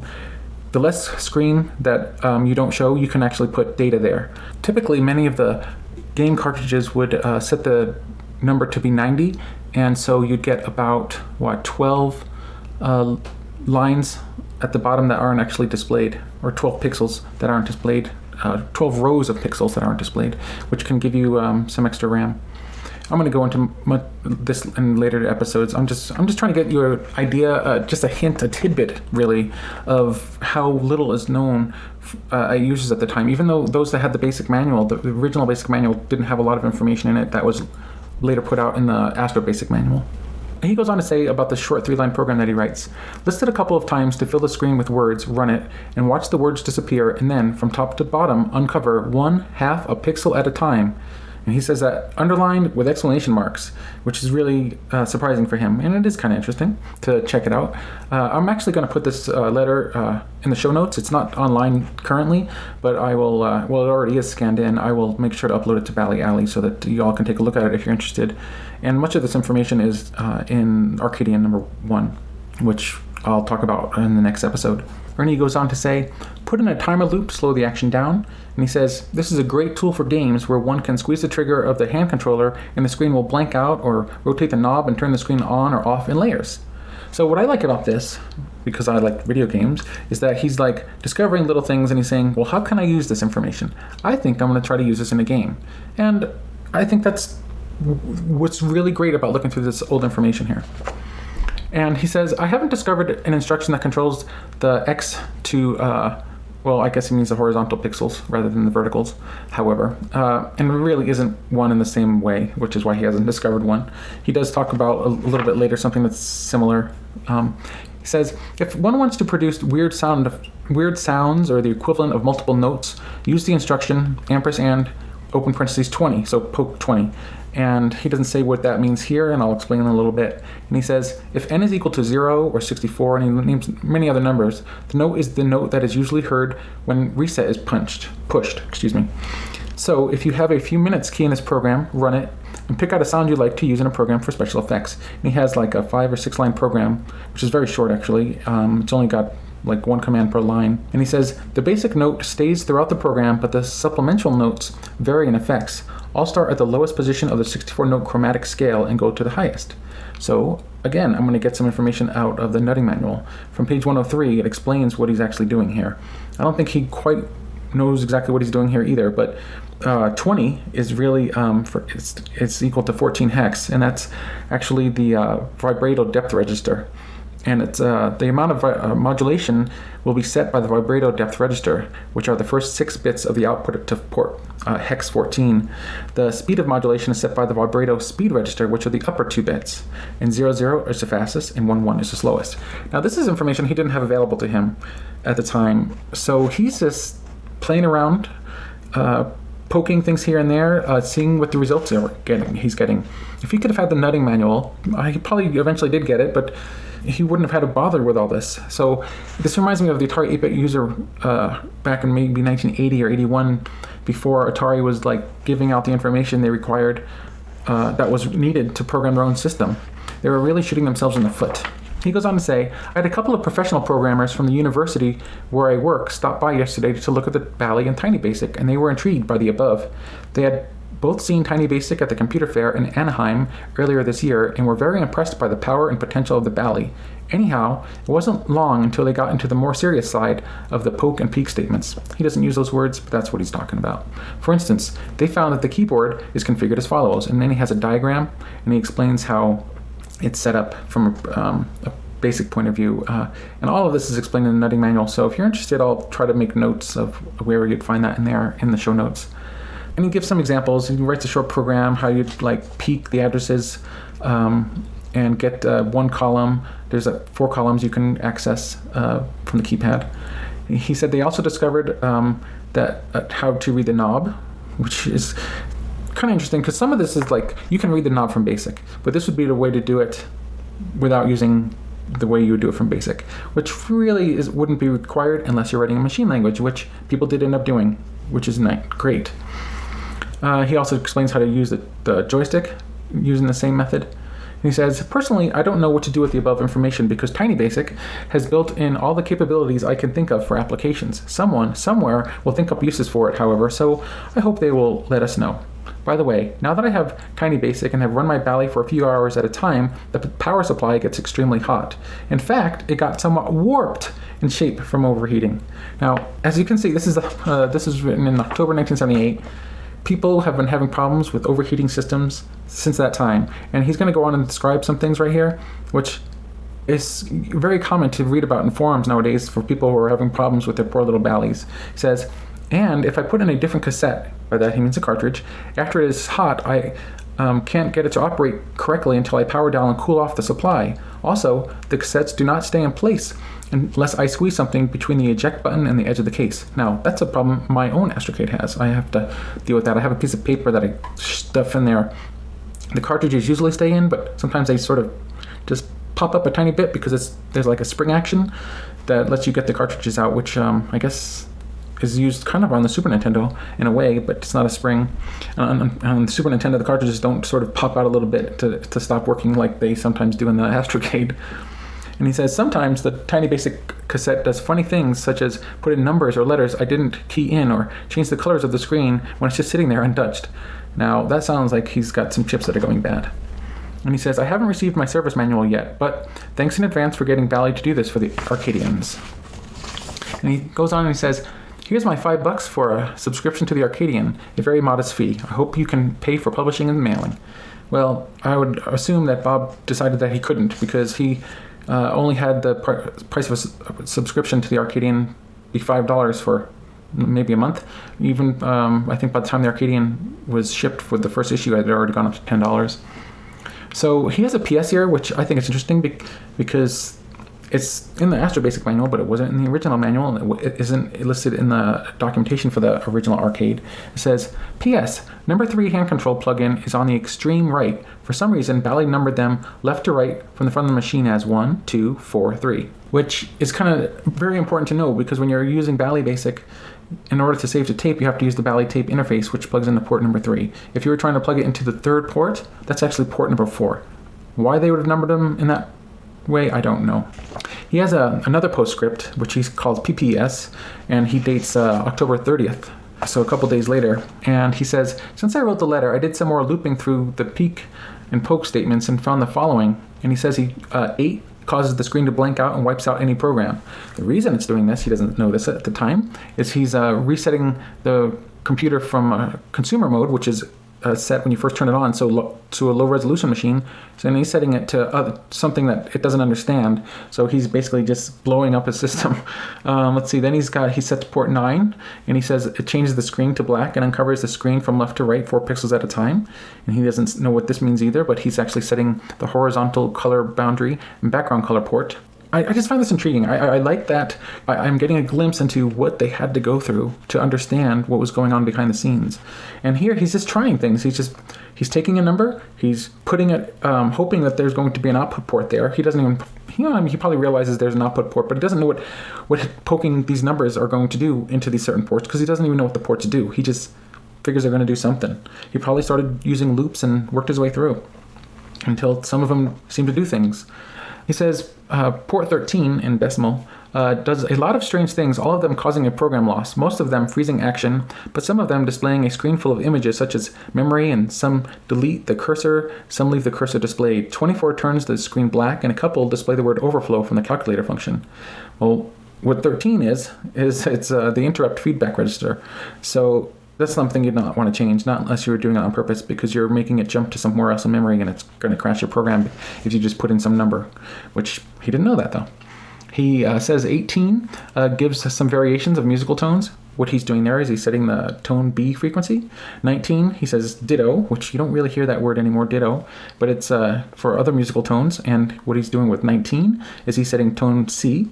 And then he says 21 causes the volume of tones to increase from 16 and then drop back down to the normal level. And what he's doing there is he's changing the tone C volume, and he's also controlling the noise modulation control, and he's doing it all at once, which is not the normal way you would do it. And he says, I don't know whether all basic units react the same to all the commands, because in the case of 13, when he says the interrupt feedback register, I couldn't get them all to react the same way 2 days in a row. Also, there are probably others I haven't gotten to yet because of a lack of time. So there's a letter, one of the earliest letters to the Arcadian, or the Arcadians really, because the Arcadian wasn't quite published probably by the time he mailed this. Now I'm going to skip ahead quite a few years. I'm going to skip to June 30th, 1981. And that's because there's a letter from Bob, and it's written to Ernie Sams. And it's interesting because, well, I'll just read the letter. I'm going to read it in its entirety. It's quite short. He says, Dear Arcadian subscriber, please forgive the form letter. I have got a number of these out. And he says, Astrovision is giving me the opportunity to place an advertising sheet inside each box of the new Arcade Plus, which was what the Astrocade was called for a short time too, but I think only on the box, and only when it came, I think they all came with Basic, but I think the Astrocade Plus meant that it came with Basic. The packaging scheme also places an Astrovision Basic cartridges in with the Arcade so that each purchaser will be exposed to programming when he gets tired of the games. My advertising sheet, copy enclosed, offers a free set of 10 program listings with the subscription.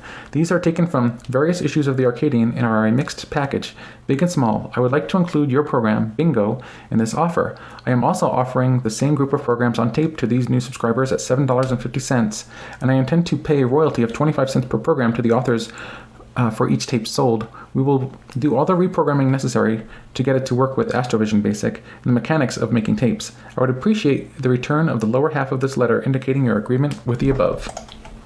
So that is exactly what Bob did. He signed the bottom and he says, I agree to pay a payment of 25 cents for each subscription offer tape sold containing a copy of my program, Bingo.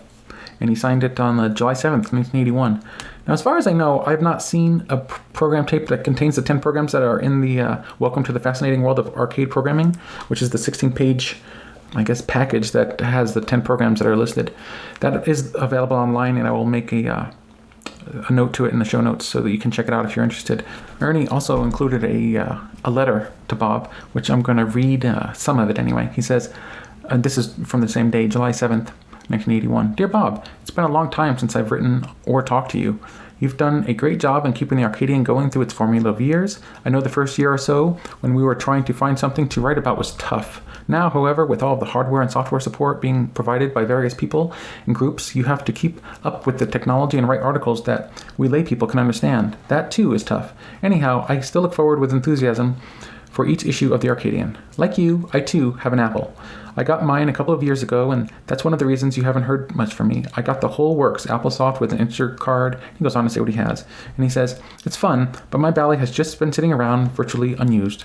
The fellows at the university, a couple of whom you met at the computer fair, sparked a little interest when they got the Bally boards to fix up, but the spark is only smoldering. And what he's referring to here is in about 81, maybe it was 1980, there were some Bally boards available that were surplus, and I guess they all were broken in some way. And they were, I think, from Bally, and I think it was either Cursor or Arcadian that was selling them for 25 cents each. It was just a bare PCB, and I think that like the data chips and the I/O chip were on there, the custom chips, that is. Of course, I didn't actually mean to say 25 cents. I meant to say $25.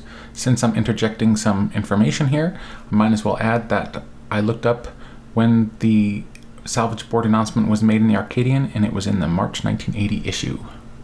And he goes on to say, now for the main purpose of this letter. Thank you very much for offering to include my bingo program in the program package. However, I thought that if you were going to include a program, it would be the interactive Bangman program. I've received phone calls from a few places around the country asking about it and asking me to send more programs to the Arcadian.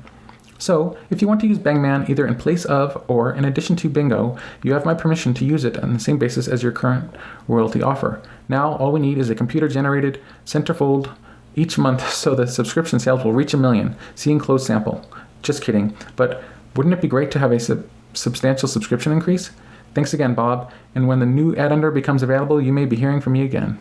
Well, just to let you know, in case you don't know, the ad under never did become available. And when he's referring to a centerfold, it's kind of interesting because he also included a printout reduced that he probably printed from his Apple. It's a woman... Well, it is a scantily clad woman. How's that? I'll put this in the show notes and you can check it out for yourself. If you ended up subscribing to the Arcadian after you bought your Astrocade from Astrocade Inc., you would end up getting the 16-page manual, and it included 10 programs. The 10 programs were Bagels, Connect 4, Bingo, Horse Race, 15, Logo, which is not logo like the programming language, but it basically draws the Arcadian logo, Microtrek, Nicomachus, Reverse, and Spirals 2. They're pretty short programs, but I guess a pretty short program can still fill 1.8K of memory pretty quickly. I want to tell you a little bit about just from the first page, and I'm going to maybe go over this again in many episodes ahead when I get to 1981. He says, Bob, this is the description of for the 10 programs. Welcome to the fascinating world of arcade programming. The enclosed programs were selected to help you enjoy your Arcade Plus game unit and were originally published in the Arcadian.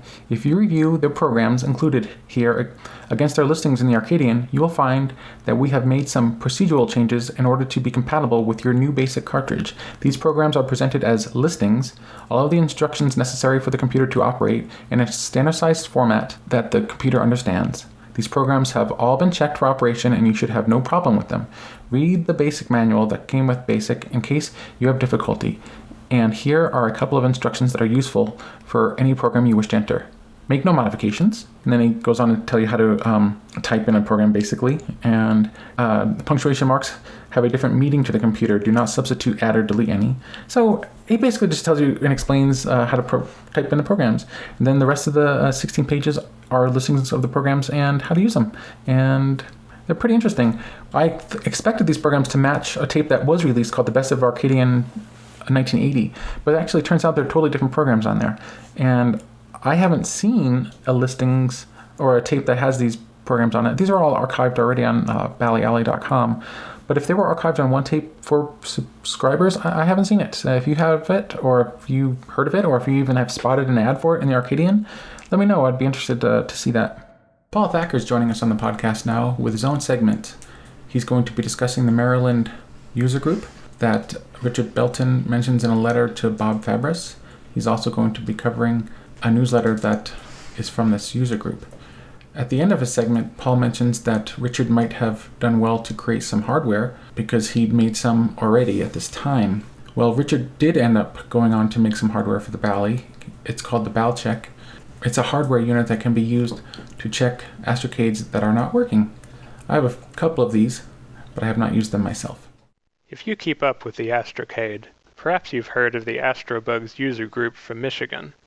They had regular meetings, a printed newsletter, and well-known members like Brett Bilbrey, Dave Eibach, George Moses, and Don and Peggy Gladden.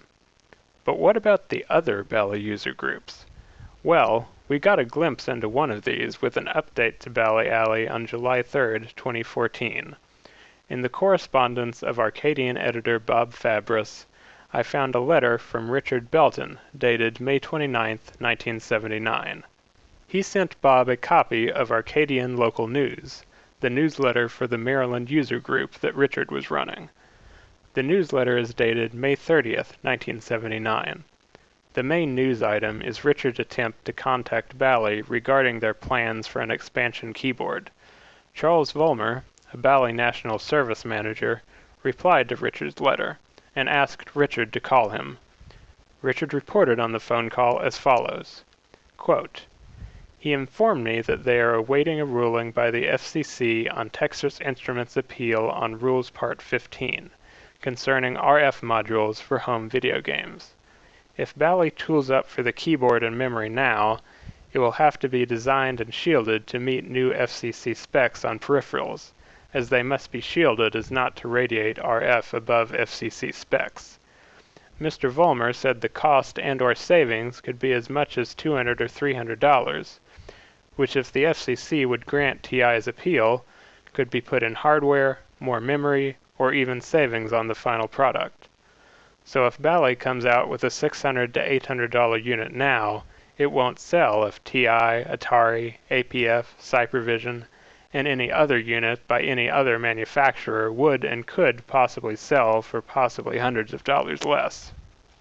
Bally is in the business of making money, and you can't blame them for trying to look ahead, but the least they could do, like I told Mr. Vollmer, is to send everyone that sent in the warranty guarantee form a postcard or something and inform us what is going on.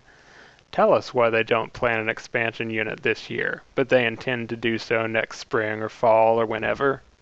At least then everyone wouldn't give up. After all, we supported Bally in the first place." End quote. Additionally, the newsletter includes some corrections for Sonic Satellite by George Hale, which was printed in an earlier issue. And Richard says he's including some program listings by Ron Schwank, though I didn't see these with the newsletter. If you're interested, a recording of Sonic Satellite is available on Bally Alley, as well as some Ron Schwank program listings. Finally, there's a list of 13 other club members. I was glad to see this glimpse into a small user group. Richard definitely shows some passion for the system, but he was already fed up with Bally's expansion plans. Unfortunately, we know multiple incarnations of this were worked on for years, but never actually came out. So what was it like running a local user group? It sounds like Richard was putting a lot of work into it, but having difficulty getting other people to contribute. Here's what he told Bob in his letter. Quote, "I've tried to give out all the info possible, and yet no one seems to want to help. I get calls on not being able to get programs to run, etc., but no one has come up with any program ideas other than the one mentioned here. I am about to give up. I put in quite a few hours a night on this club. You must spend a great deal. And from the looks of the newsletters, you're getting better and better. I'll try to contribute, but my patience is wearing thin. As long as you do all the work like yourself, people just sit back and wait for your enterprises. Then they want them for nothing. Do you know what I mean? Well, I can't think of anything else, except keep up the great work." End quote. The one program submission Richard got is Prime Tester by Louis Gubernatis. He also thanked Don Chait for his help. It seems that Richard had more talent with electronics than club organization. In that same letter he tells Bob about building both a RAM expansion and a light pen. Whatever became of the Maryland user group? How many newsletters did Richard put out? If anyone knows, drop us a line. Last year, while he was testing mics and learning how to use Audacity, in preparation for this podcast, actually, Adam recorded a conversation with our friend, one of his best friends over many years, Ward Shrake. It's really a fun interview for all intents and purposes, covering Ward's years of archiving games before that sort of activity was even commonly known, or before it was a thing, as some of you lazy English slang sniffers might call it. And guys, when I say that kind of thing, it's tongue-in-cheek, by the way, in case that's not obvious. Love ya, shut the hell up. And, his time going into shady thrift stores, collecting games in the 90s so he could archive them online. It begins with a 5-minute discussion of Ward's interest in building models. That's scale models, not anorexic robot broads. And this serves as an introduction to his artistic inclinations. But then, again, he talks about the days of collecting and trading before anybody really knew what this stuff would someday be worth. It's fun to listen to. It'll bring back some memories for you guys, too, I'm sure of it. And he also talks about creating multi-cartridges. He made a VIC-20 multi-cart that was never distributed, as far as anyone can remember, and also Astrocade and Emerson Arcadia multi-carts, both of which he assembled by hand and sold. He did a lot of research by phone with console owners in other countries before such communication was made easier by that minor CompuServe spin-off called the Internet. And he dug up information about rare consoles that is still relied on. But that'll all be explained in the interview. Since you conducted it, you have anything to add? Well, just the one thing is he did conduct phone conversations with people, but those people were in the U.S. The people outside the U.S. he did through email. Oh, he did? I'm pretty sure. Like the guy in Germany and stuff? Yeah, I'm pretty sure. We're putting it at the end because it's about an hour long. There you go. Today is June 15th, 2015. I'm here with Ward Shrake. I took a quick look through one of your sketchbooks the other day, and I was pretty impressed. I knew you had artistic talent because of your modeling skills. Since you nowadays you don't really concentrate so much on the Ataris or any of the old game systems that you've played around with, and you do a lot of modeling. How did you get into that? Dad dragged me to a hobby shop when I was probably 8 years old, and like a lot of people, I stuck with it for, 6-8 years. Eventually quit, went and did other things, eventually came back. It's kind of a common thing for scale modeling to take a huge hiatus, but... Well, did the modeling, when you got into the hobby, what was it, the mid-90s then? When you got into it again? Mid to late, probably, somewhere in there. Was it an inexpensive hobby when you first got into it, or is it always kind of... I was doing grass cutting money. I think I got my first job cutting with a hand-powered push mower, cutting grass for people for like 50 cents an hour, and I got like a raise to 75 cents an hour, and I'm like, yes, woohoo! Well, we have to remember this was also in about, 1975?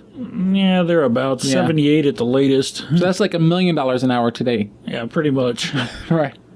When you got back into the hobby in the mid-90s, did you have, was there like a way to get to the older models? Could you find them at thrift stores like you could with the old video games, or was that just not something that was the same? It never happened. Pretty much, if you wanted to build the exact same ones you built as a kid, some of them were popular enough that the company would reissue them every, 5-10 years. Depends on the kit. You call that repopping, is that right? Yeah, the slang is a repop. It's just they had the molds, and, when the interest levels got enough across the market to where people are saying, I want XYZ model kit again, they'd make a repop, and everybody'd just run out and buy 50 cases, and, well, maybe not that much, but... So what is about the average price of a model? Average injected kit that you'd get in the store, probably $20-25 these days. Back in the 70s, I was shooting for like $1 at the low end, but it was usually $2, wow. $2.25. So it's basically gone up times 10 since the 70s. I kind of think of myself scale modeling wise as a cool shapes and colors modelers. Some people focus on like airplanes from World War II that had one engine and fought on this side of the war. I mean, that's just, I can appreciate it, but for me, that's just way too specific. And limiting, maybe? And limiting. Yeah. It's just, you're putting the same basic kit together. It's like the wing halves first and the cockpit somewhere in the beginning and blah, blah, blah. I mean, it gets too cookie cutter for me. I'd rather be building stuff from scratch, sometimes from a kit, but sometimes just a challenge level of look at a photograph, figure out what shape they came up with to build like something used in a movie, and then just duplicate it the best you can. You now write for magazines. What magazines do you write for, and how often, and how did you get started with that? Probably the first articles were like on the internet or something. Internet Modeler, I was doing some stuff with them that, not too horrible. Some people, occasionally I'll go on there and look, and somebody will say, this guy was my favorite author back when he was writing for us, or whatever, kind of thing. What's the time period here? Early 2000s, maybe, okay, give or take. And then you started writing for the paper magazines. Yep, SF and Science Fiction and Fantasy Modeling is the name of it. It's from England. They were in the 90s kind of a black and white interior type thing, a magazine. Now they're like full color, no ads. And by the time you do the exchange rate, it's like $30 an issue. Okay, like, so ow. Here's what I wonder. You live in California. I did. At the time. How did you run into a magazine that was from England? At the time, out there, if you had a bigger bookstore, Tower Records even, they would carry that magazine from time to time. Barnes & Noble, definitely, stuff like that. So you were writing for these internet sites, and I know you're still active in the forums, but not really with the articles in the forums. How did you write your first article? Did you go to an editor, or did an editor come to you? How were you approached? For something like that, you have to be able to take photographs. That's probably the single biggest hurdle to get over. When I was in a club in California... And you mean good photographs? I mean any photographs, okay. But yeah, definitely down the road, good ones. Okay. Well lit, in focus, showing, painting a picture, so to speak. But early on, when I was getting back into the hobby and wasn't really writing for anything yet, not even the internet... maybe I posted a few articles on Starship Modeler or something where they're like mostly text and somebody else took photographs for me. If you're having to go to a once-a-month club meeting and drag your models with you and somebody else is like, oh, I forgot my camera or whatever.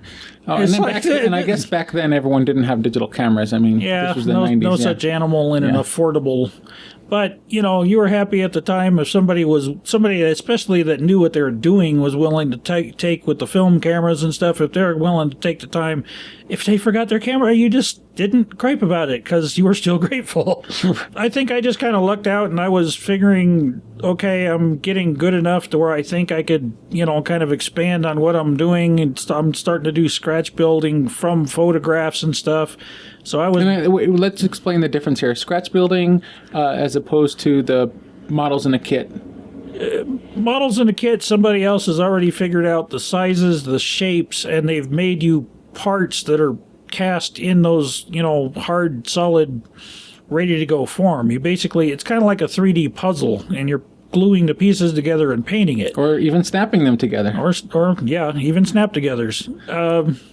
Which, heck, if it's a cool subject, I'll snap one together. I don't care. I can glue it afterwards, but... I suppose so. Scratch building is way more involved, and I like to read a lot, and that's probably I would have an awful lot of free time if I wasn't reading. That's it. Let's put it that way. There'd be a huge gap in my schedule. But, I don't see that a person could be like writing articles without reading them. You've got to know what they look like. You've got to know what's too much detail to give, what's not enough. The pictures are a huge thing in that regard. At one point, I was feeling guilty when I got to the printed magazine type stage. I'm sending them like a ridiculous amount of photos, but they just printed them. It's just like I expected them to cut half of them out, and it's like... So you expected them to choose the best ones, or something. It's just... I guess once you get to a certain point with the photography, they figure this is eye candy and I'm not going to turn it down. So, well, your pictures in the magazines do look fantastic. I have to admit thank you. I end up going way, way off on like 80 million words if I am allowed to. So I'm trying to get the pictures to like take a huge amount of the necessary text away. Sometimes what I'm finding with these guys is I can get away with saying the pictures will explain it. You also have made cartridges. Yep. And what kind of... I know you've made the multicarts. I should clarify, most of the time I did not do the programming. That's more of a software guy. I'm more of the hardware guy, so I should just clarify that, but then continue on. Makes perfect sense to me. So you've got multi-carts, and I know that they have jumpers. What was the first multi-cart you made, and for which system? And what got you into it? I think looking at other guys' stuff on the internet, I think like Sean Kelly and people like that were doing like the Vectrex multi-cart. And this is when? This is in the early 2000s? Late 90s? Early 90s maybe. Early 90s, okay. Give or take. You know, at the time I'm going to thrift stores, people are like, I had a theory that once the bigger brother gets a brand new game system, he gives the older one to the little brother, and the little brother takes the one he was using and gives it to the thrift store. So it's, well... Or the mother does. Or something. So, I mean, it's there was certain periods where it's like almost tempting to call up half the people in the neighborhood and say, are you going to have a birthday real quick here? and then haunt the thrift stores. But I had time to kill between leaving my day job and getting to college. And so I kind of like planned my route to hit some place that I can go get dinner before, college class. But also, there was 2 or 3 thrift stores I'd hit up, and at that period, they're dumping all kinds of old Atari stuff, VIC-20 stuff, so... That brings up a good question. If you're on a bike and you find a great find, and what do you do with it? Where do you put it? A backpack, if it's small enough. I had one haul where I had, like, so many unbelievable amount of Atari 5200 cartridges. I had to, like... tell them, okay, I'm going to buy this, put it behind the counter. I've got to ride the bus home. I'm serious. This one time it actually happened. I have to ride the bus home, get like a army duffel bag that you'd put like all your worldly belongings in that had 2 straps over your shoulders. Take that in there and, load up the whole ridiculous haul. I think I even had a 5200 system, which probably took up half the bag by itself. Right, yeah. Hopefully you left the controllers behind. No, I took them, but I probably should have left them behind. Right. But to me, a lot of that stuff, like the 5200, it was cool to see it. I didn't keep it long. I traded it for something else. Trade bait. Bait. Yeah. I found some awesome stuff at some thrift stores. Like on weekends, I'd go on the bus to like Pomona, California. There was a real good one there. Once I left California permanently, I think I told Chris Nyman, here's one of my major haunts. And he, it's like taking over. It was almost like granting another animal, territory rights or something. It was kind of funny. Right. There was, when I was here collecting in Albuquerque, there was another guy who I used to collect, not with, I mean, I knew of him because he came in, I'd see him at the store sometime and I'd be like, oh, what did you get? And I remember we'd talk on the phone sometimes, and actually we got together a few times, but one time he tells me on the phone, he's like, oh yeah, did you see that Astrocade? And I'm like, well, yeah. He's like, the one in the box? And I'm like, yeah. He's like, oh, I passed that up this morning. I'm like, well, I bought it this afternoon. I'm glad you passed it up. Yeah, thank you. Right. So he's like, well, I've already got a couple, and that was kind of neat to see. It was almost like a camaraderie. But I also know that there was a competition going on too. So some guy, I think it was on the internet, it's like some guy came and stole all of my cartridges. I know they must have had 1 million there, and they're gone. Right. Some guy got them. Right. Yeah. Like people would say that about flea markets. Some guy got there an hour before me. Or if someone would say, do you ask a vendor, do you have any 2600 cartridges? And they go, oh, some guy just came by and got them. And that guy was everywhere. Some guy. Yeah, well-traveled. Right. And with a much bigger backpack than I ever had. You had some electronics background. That's what you got at school. Is that correct? Yeah, the college for me, I ended up picking my major by going, after taking like a gazillion courses that I wanted. I kind of like got serious at some point, went to the college counselor, and he's like, well, what major do you have? And I'm like, I don't know. And so he's were you taking the art classes at this time then? The art ones in college were later, but the usual high school classes for that, and whatever I could take, and summer classes occasionally and stuff elsewhere. But for the electronic stuff, I ended up taking electronics as a major because I was like 1 credit away from having that major. It's like, well, okay, now I know what my major is. On a whim then? Well, I think how this started was when I got out of high school, I had an uncle who was a machinist, and at one point he's telling me everything's going to computers. You should learn about computers. So I ended up taking some computer programming classes, which ended up being like too slow for my pace. I bought a Commodore 64, did it at home, figured out that was a in the bunch early of 80s? stuff. Early 80s, call it 83 maybe for the getting my own Commodore, 82, 83, somewhere in that world. And so they were too slow for you. So these were, had you had another home computer, or is this something that you saw somewhere else or at college? The day job I had at the time was like working at a school system, and in the late 70s they got the Apple II system, so I had played with that and knew I'd probably like it. Otherwise I probably would not have bought, a Commodore or something just out of the clear blue sky. But when I checked with the electronics teachers, I think the shorter version is I bounced from learning about computers at college to deciding, well, I'd rather, the electronics classes are fun, let me focus on that in college, and at home I'll focus on the computer stuff, the programming end of things. You after you get out of these electronic classes, are you still working at the school at this time? Up until I went in the Air Force, I ended up in a data analysis section in the Air Force with computers all over the place. So I'm doing my Commodore 64 at like the barracks, and what the heck's that editor I can't stand? Edlin? Edlin. Oh, God, I still have nightmares about Edlin. I had to program whole computer programs in Edlin on the what they called IBM compatibles at the time. It's just, ugh. So is that was it one of the IBM compatibles that you told me a story once about? You had to make a program that had a password, and there was a certain thing that came out if you typed too many characters. Yeah, well, there was two different stories. The password was a different thing, but there was one for a plotter that you would do with a pen that you would print out on a transparency as your final output, and the people would input a bunch of numbers. They'd go on like an overhead projector during meetings and show everybody, all our airplanes are falling out of the sky at an alarming rate, or whatever or everything's going fine was much preferable to them for some reason. Basically, people would be doing repetitive tasks every month, especially at the end of the month when you're doing all kinds of charts and graphs and stuff. I reprogrammed a character set on a Zenith Z248, I think it was, an early semi-compatible to an IBM standard at the time.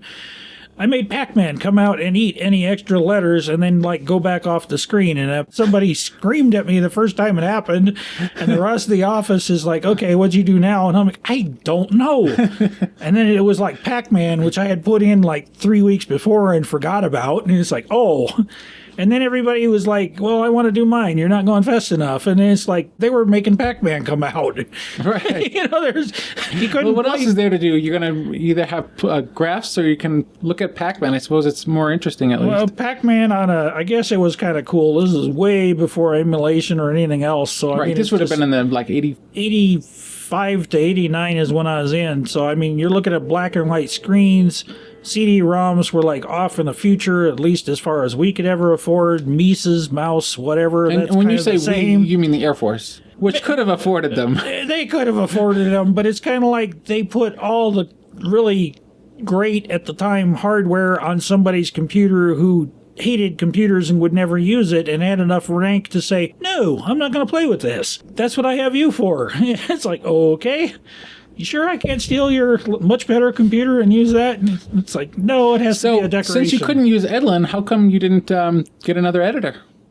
They wouldn't let you. They wouldn't let you bring outside software. It's like, no, I don't even think they knew the word viruses at the time, but it's like, no, you'll mess up our computers. You can't bring in outside stuff. And it's like, you've got to be kidding me. My Commodore 64 has a better editor than this. Right, yeah, that's true. It's true. Let's say you were probably using the early DOS 2 or something like that, which had Edlin, I guess, built in, which into DOS. Yeah, pretty limited.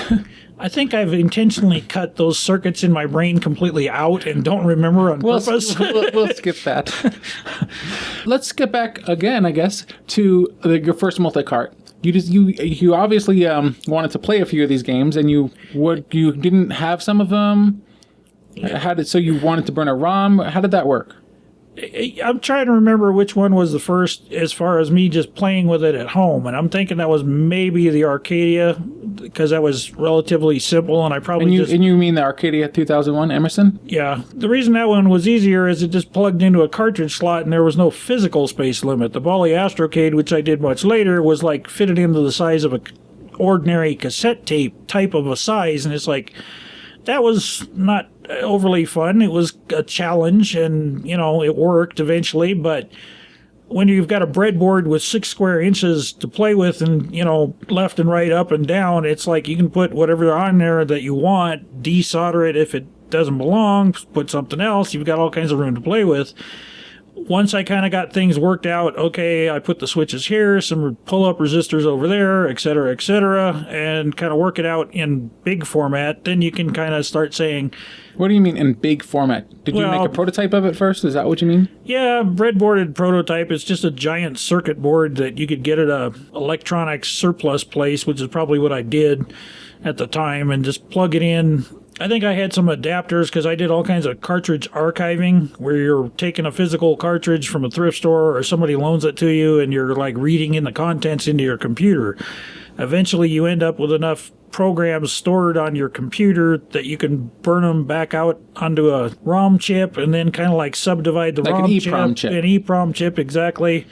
Put some switches on there to, if you don't have like the fancy, ridiculous on-screen menu that would be way too hard for most of this stuff. It was kind of a niche. So you were taking games that were on cartridges like people would lend to you or that you'd gotten, or maybe you'd gotten on a floppy somewhere. And like they were what, 2K, 4K, 8K, and you were burning them onto a combinations of that was much larger?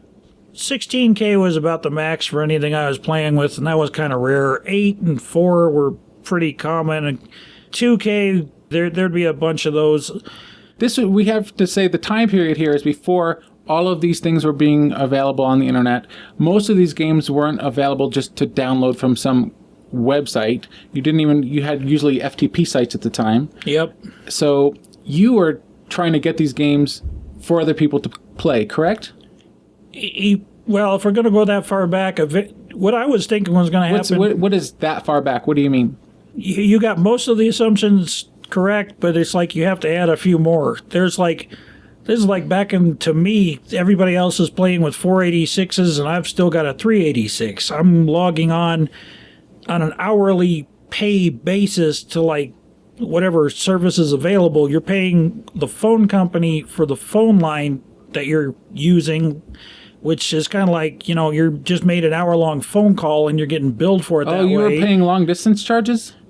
Some of the worst months I had, I was paying $200 in a phone bill for 1 month. That was a heck of a big chunk of my income at that time. Right. This is probably when I and another guy from England, we were doing a bunch of emailing back and forth. He wanted to archive... You just like people from England, I guess. I guess. Yeah. It just... well, he showed up on like a Usenet group, and I think... Usenet. Good old Usenet. And it was kind of like... I don't remember the exact post. I'm going to probably fib on the details. The gist of it was... I want to get this done. You guys are lamers. It's like I need to do this like in totally accelerated mode. You said this, or this other person from England said this? I think we were both thinking it, and I don't know that we both said it out loud on the Usenet or whatever, but it's kind of like I'm asking him, and he's asking me, and we're comparing notes, kind of like handshaking on a modem. What system are we talking about? VIC-20, the Commodore, VIC-20. The one that came before the Commodore 64. Okay. A system that most people don't collect for. No. Yeah. I think I kind of gravitated in the archiving stuff. I think I kind of gravitated toward like a library that was small enough that a couple of guys could just figure out, this is what I want to do. This is how I want to do it. And when you say library, you mean software library? Software library. Okay. VIC-20 ended up having 200 some odd, whatever it was, cartridges. Right.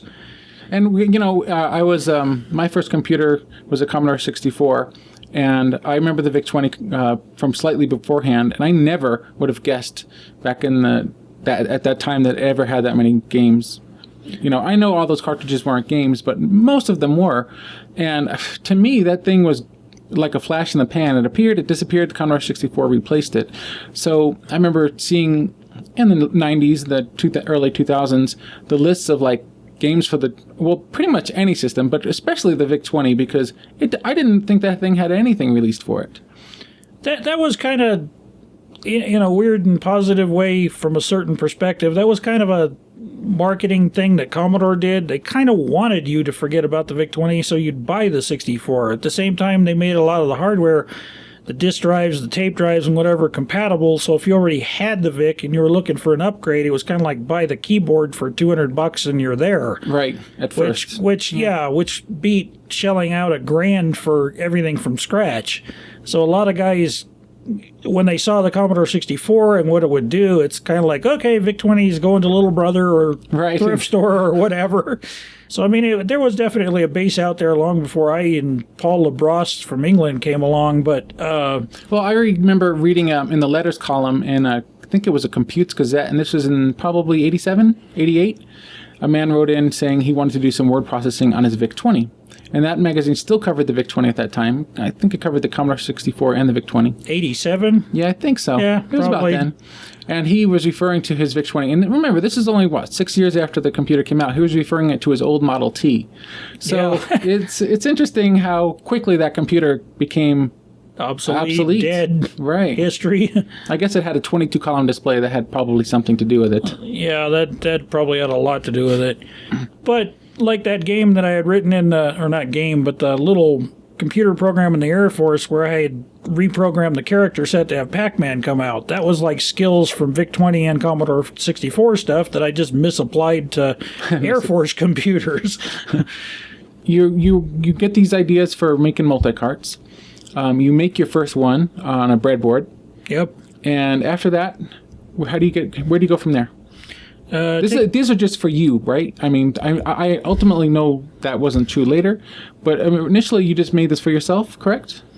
Yeah. The early one, it's kind of like an experiment. I think basically what I was doing was I'm looking at the big kids and saying, I want to do what they're doing. A lot of the guys in the Atari 2600 world are making multi-carts. Sean Kelly's doing like the Vectrex. There's probably several others at the time, but mostly for the really popular type systems, the ones that everybody wants. And I'm like intentionally messing with the systems that, like, because Commodore had kind of like killed the VIC-20 hard, it's kind of like, no, forget about that. Go on to the 64.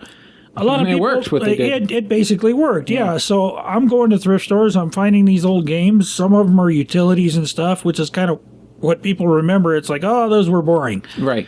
But at the time, me and the guy from England, Paul, we're archiving all this stuff and we're emailing it back and forth to each other. And oh, you mean the images of the discs? Not even discs. It's just like, here's an 8K file, and it was random game, blah blah blah, and we didn't even have scanners to scan in what the cartridges look like. When we finally got scanners to scan in the visuals, it's like, oh man, that cartridge case looks so cool. And right. It's like.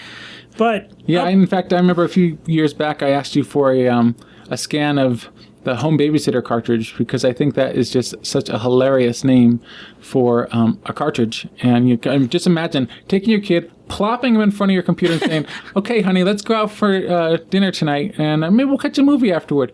Oh, sure, little Jimmy will be. Okay, we've got Home Babysitter for the VIC-20. Give him a Banana 9000 like they had in Bloom County and Correct. Take over the world.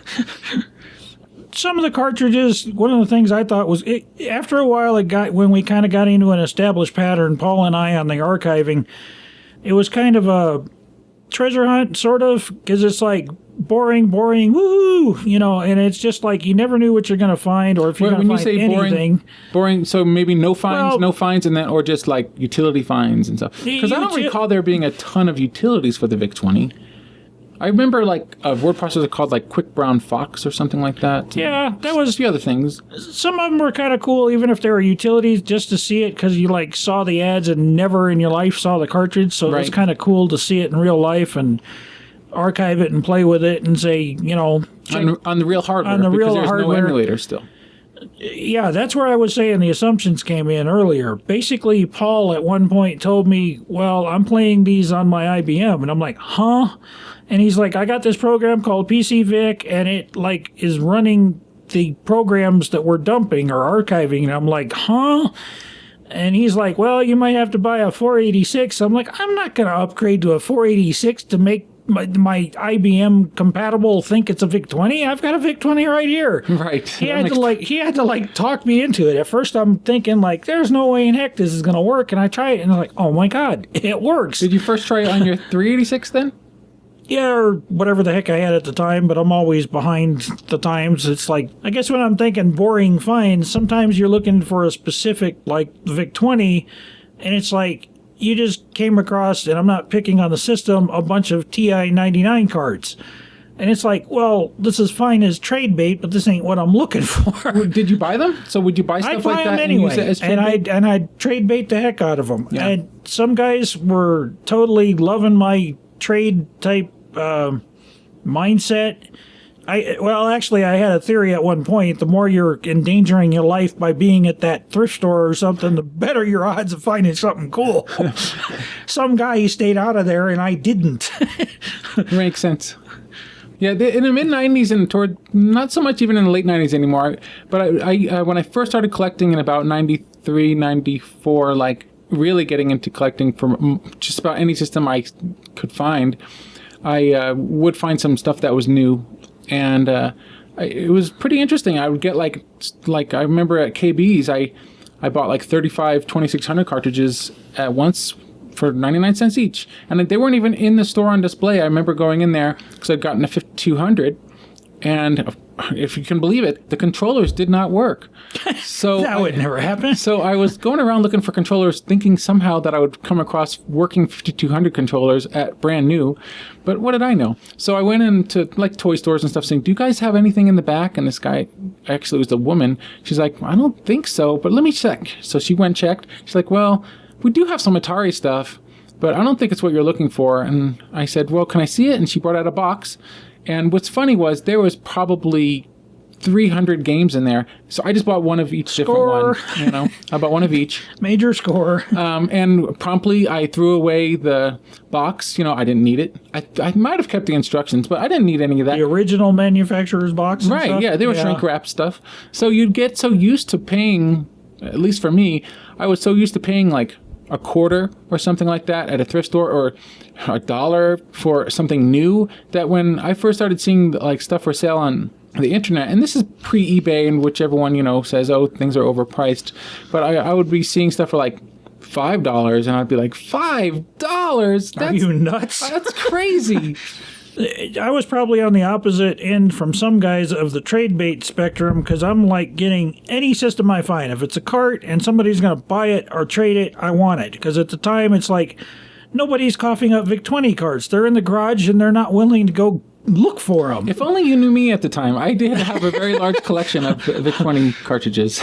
And I think I actually saw some of those at one of the SE3 meetings. I think some of them. I'd gotten rid of most of them before I moved to California in 2000. But some of the stuff I was finding that was like the price lists and stuff were kind of, they existed, but I don't know how. Accuracy is always something you can argue about, but I'm thinking like, did this game actually exist type of accuracy? Not like, was it worth $40 instead of $35? But right, yeah. Yeah, that kind of thing. You know, people could always argue about the value, but once I got into the archiving and got with some like-minded people, it's kind of like, okay, does it exist or not? It's in a list somewhere. Can we track it down? Can we hunt it down like an animal or something and stick its head on our wall, so to speak? Right, yeah. So that's what you were doing. You were finding lists and then look. I guess you couldn't really look for something specific when you had a list, even if you knew it existed, because you were going to thrift stores. Paul and I were outdating other people's lists so fast at one point it wasn't even funny. We had this one summer where he was kicking butt in England, I was kicking butt in California. Well, let's back up. How popular was the VIC-20 in England? I didn't even know it was used there until I knew about you collecting and archiving. I don't know how popular it was. It had to have been enough memorable to him and probably other people because he was coming up with carts. But I mean, early on, as a pre-eBay, pre-anything like that, and you know, if you wanted to make a trade, you were doing one trade in text with somebody else. It's like, what does it look like? Well, I don't even have a scanner yet. I mean, You've got all these hurdles. Right. So I have a question about the VIC-20 since we're talking about England. Here in the United States, I was going to say we use NTSC, but that's not true anymore. But we used to use NTSC until the mid-2000s. And over there, they use the PAL system. So are the systems over in England, are they PAL? Obviously, the cartridges, I mean, the computers themselves must be PAL. Are the cartridges, do they have a difference? They played on both.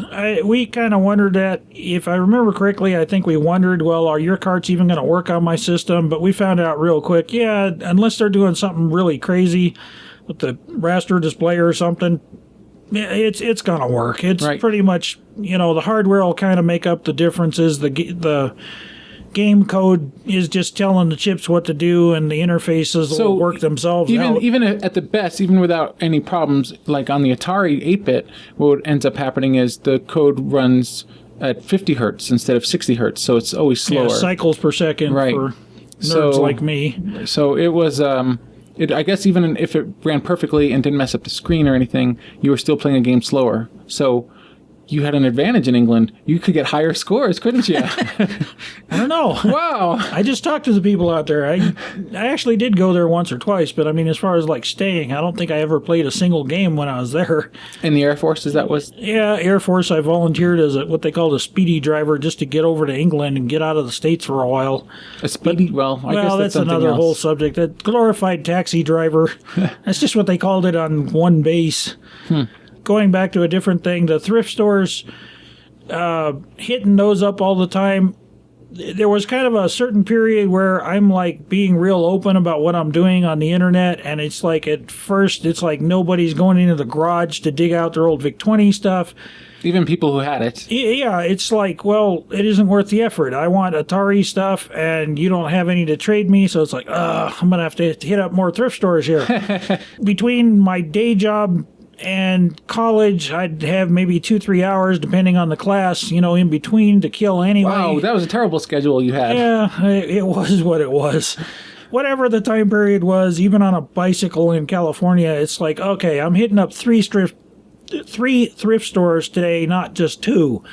Right. But they had this one that I really loved. It was Community Thrift Store. I think it was in Azusa, California or something.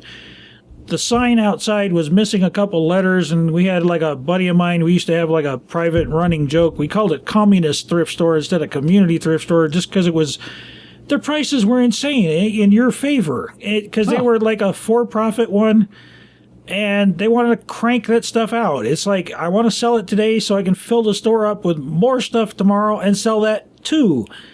You'd go to one of the other thrift stores that was like, at that time, it's kind of like you're looking at the same carts for 2 months because nobody's going to pay the crazy prices they want. Right, yeah, sometimes I remember that too. I would see carts just laying there in the exact same place.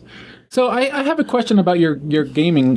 You were getting these cartridges, and something about myself, the way I collected, was that I didn't play them very often. For me, it was more about obtaining the objects, and I guess for you it was like obtaining them so you could archive them. Did you keep them after you archived them?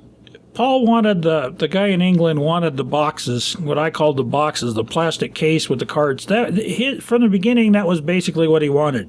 I thought of it in the digital form on the computer. That's kind of what I was looking for. And he kind of thought, if I remember correctly, that's what he thought he wanted at the beginning. But then he realized, no, I really want the physical object I can hold in my hand. I want it in a collection. I want to be able to look at it. To me, it was kind of a thrill of discovery. You get some game you've never heard of. It's on nobody's list at that point. It's like, well, what the heck is this? And you get it home and it's like, dude, this one rocks. I love this one. Right. So you were buying these cartridges or getting them on loan. What about discs or maybe even cassettes or tapes? If you saw those in the thrift stores, would you just pass them up if they were for the VIC-20 or any system? I think my rule at the time was the more of the system that was physically there, the more it was probably somebody got rid of it and loved it at one point. If it was like one joystick, it was broken. If it's like a monitor with nothing else, chances are it's broken. If the whole system is there, buy it. Right. Yeah. It works. Well, that Somebody was at the time. I mean, I don't think I've seen a whole system in many years. Back then, you'd get at many of the thrift stores I go to, there'd be a box. It obviously was the exact same box that the item was donated in. It was filled with cobwebs. They basically took it out of the person's car, put it like in a back room, and then brought it out to the front. And some of the places I went, many of them, in fact, the thrift stores, they didn't put prices on anything. And you'd go up to the front and say, how much is this? And you'd get this lady then or they'd some argue man. with you and tell you you took the tag off and it was labeled. No, it wasn't. Well, I had a different experience. I could bicker back and forth, and they'd give me a price, and I could be like, I don't know, if that seems awfully expensive for this is old stuff. and it was kind of a game, especially at a Goodwill that I went to. I think if I was a counter person, I'd say your money's probably old too. It's a fair trade. Right. See, I would have lost with you. But that was part of for me, that was part of the fun of collecting too, was finding good deals.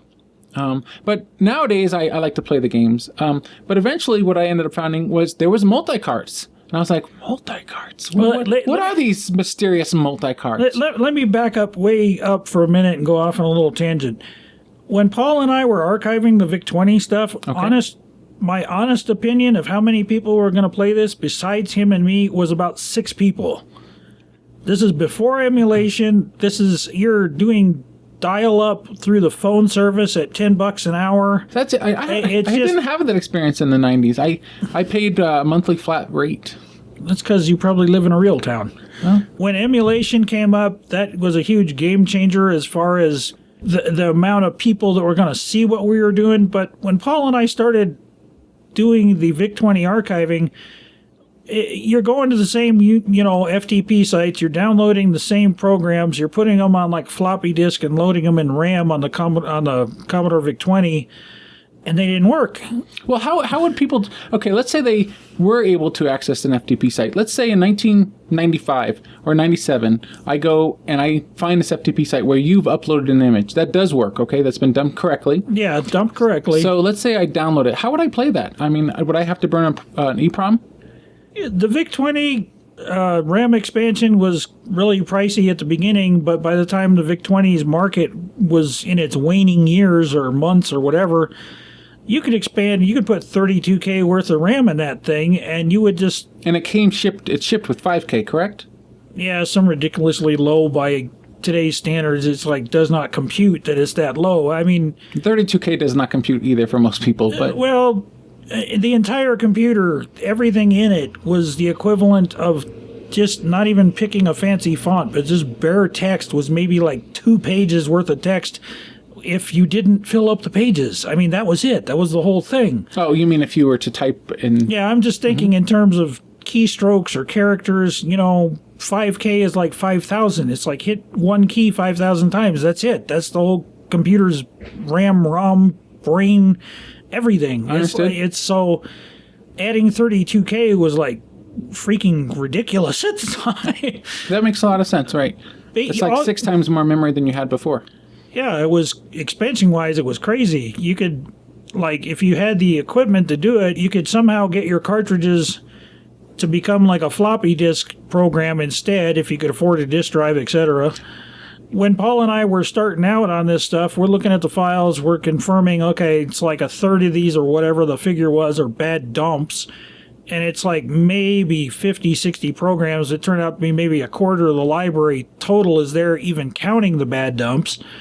So we figured we're going to do it anyway, just because it's us. It's just we want it. If nobody else plays with it, that's, whatever. So did you guys at first, or maybe always, did he dump a version of it? Let's say he gets a game. Let's say he bought Home Babysitter, and you got Home Babysitter, and you dumped that cartridge. Would he also dump it so you could compare them? How did that work? Yeah, we definitely wanted to make sure we were doing good dumps, and we'd dump it anyway. If even if it was already dumped, we wouldn't ignore it. If he had already dumped one and I got the same one, I just dump it anyway. Because what we found out, some of the things when we got into like Cartzilla and stuff, the ridiculously long text list where we reviewed every game that came on cartridge and stuff was like 200 plus for the VIC-20. For the VIC-20, okay.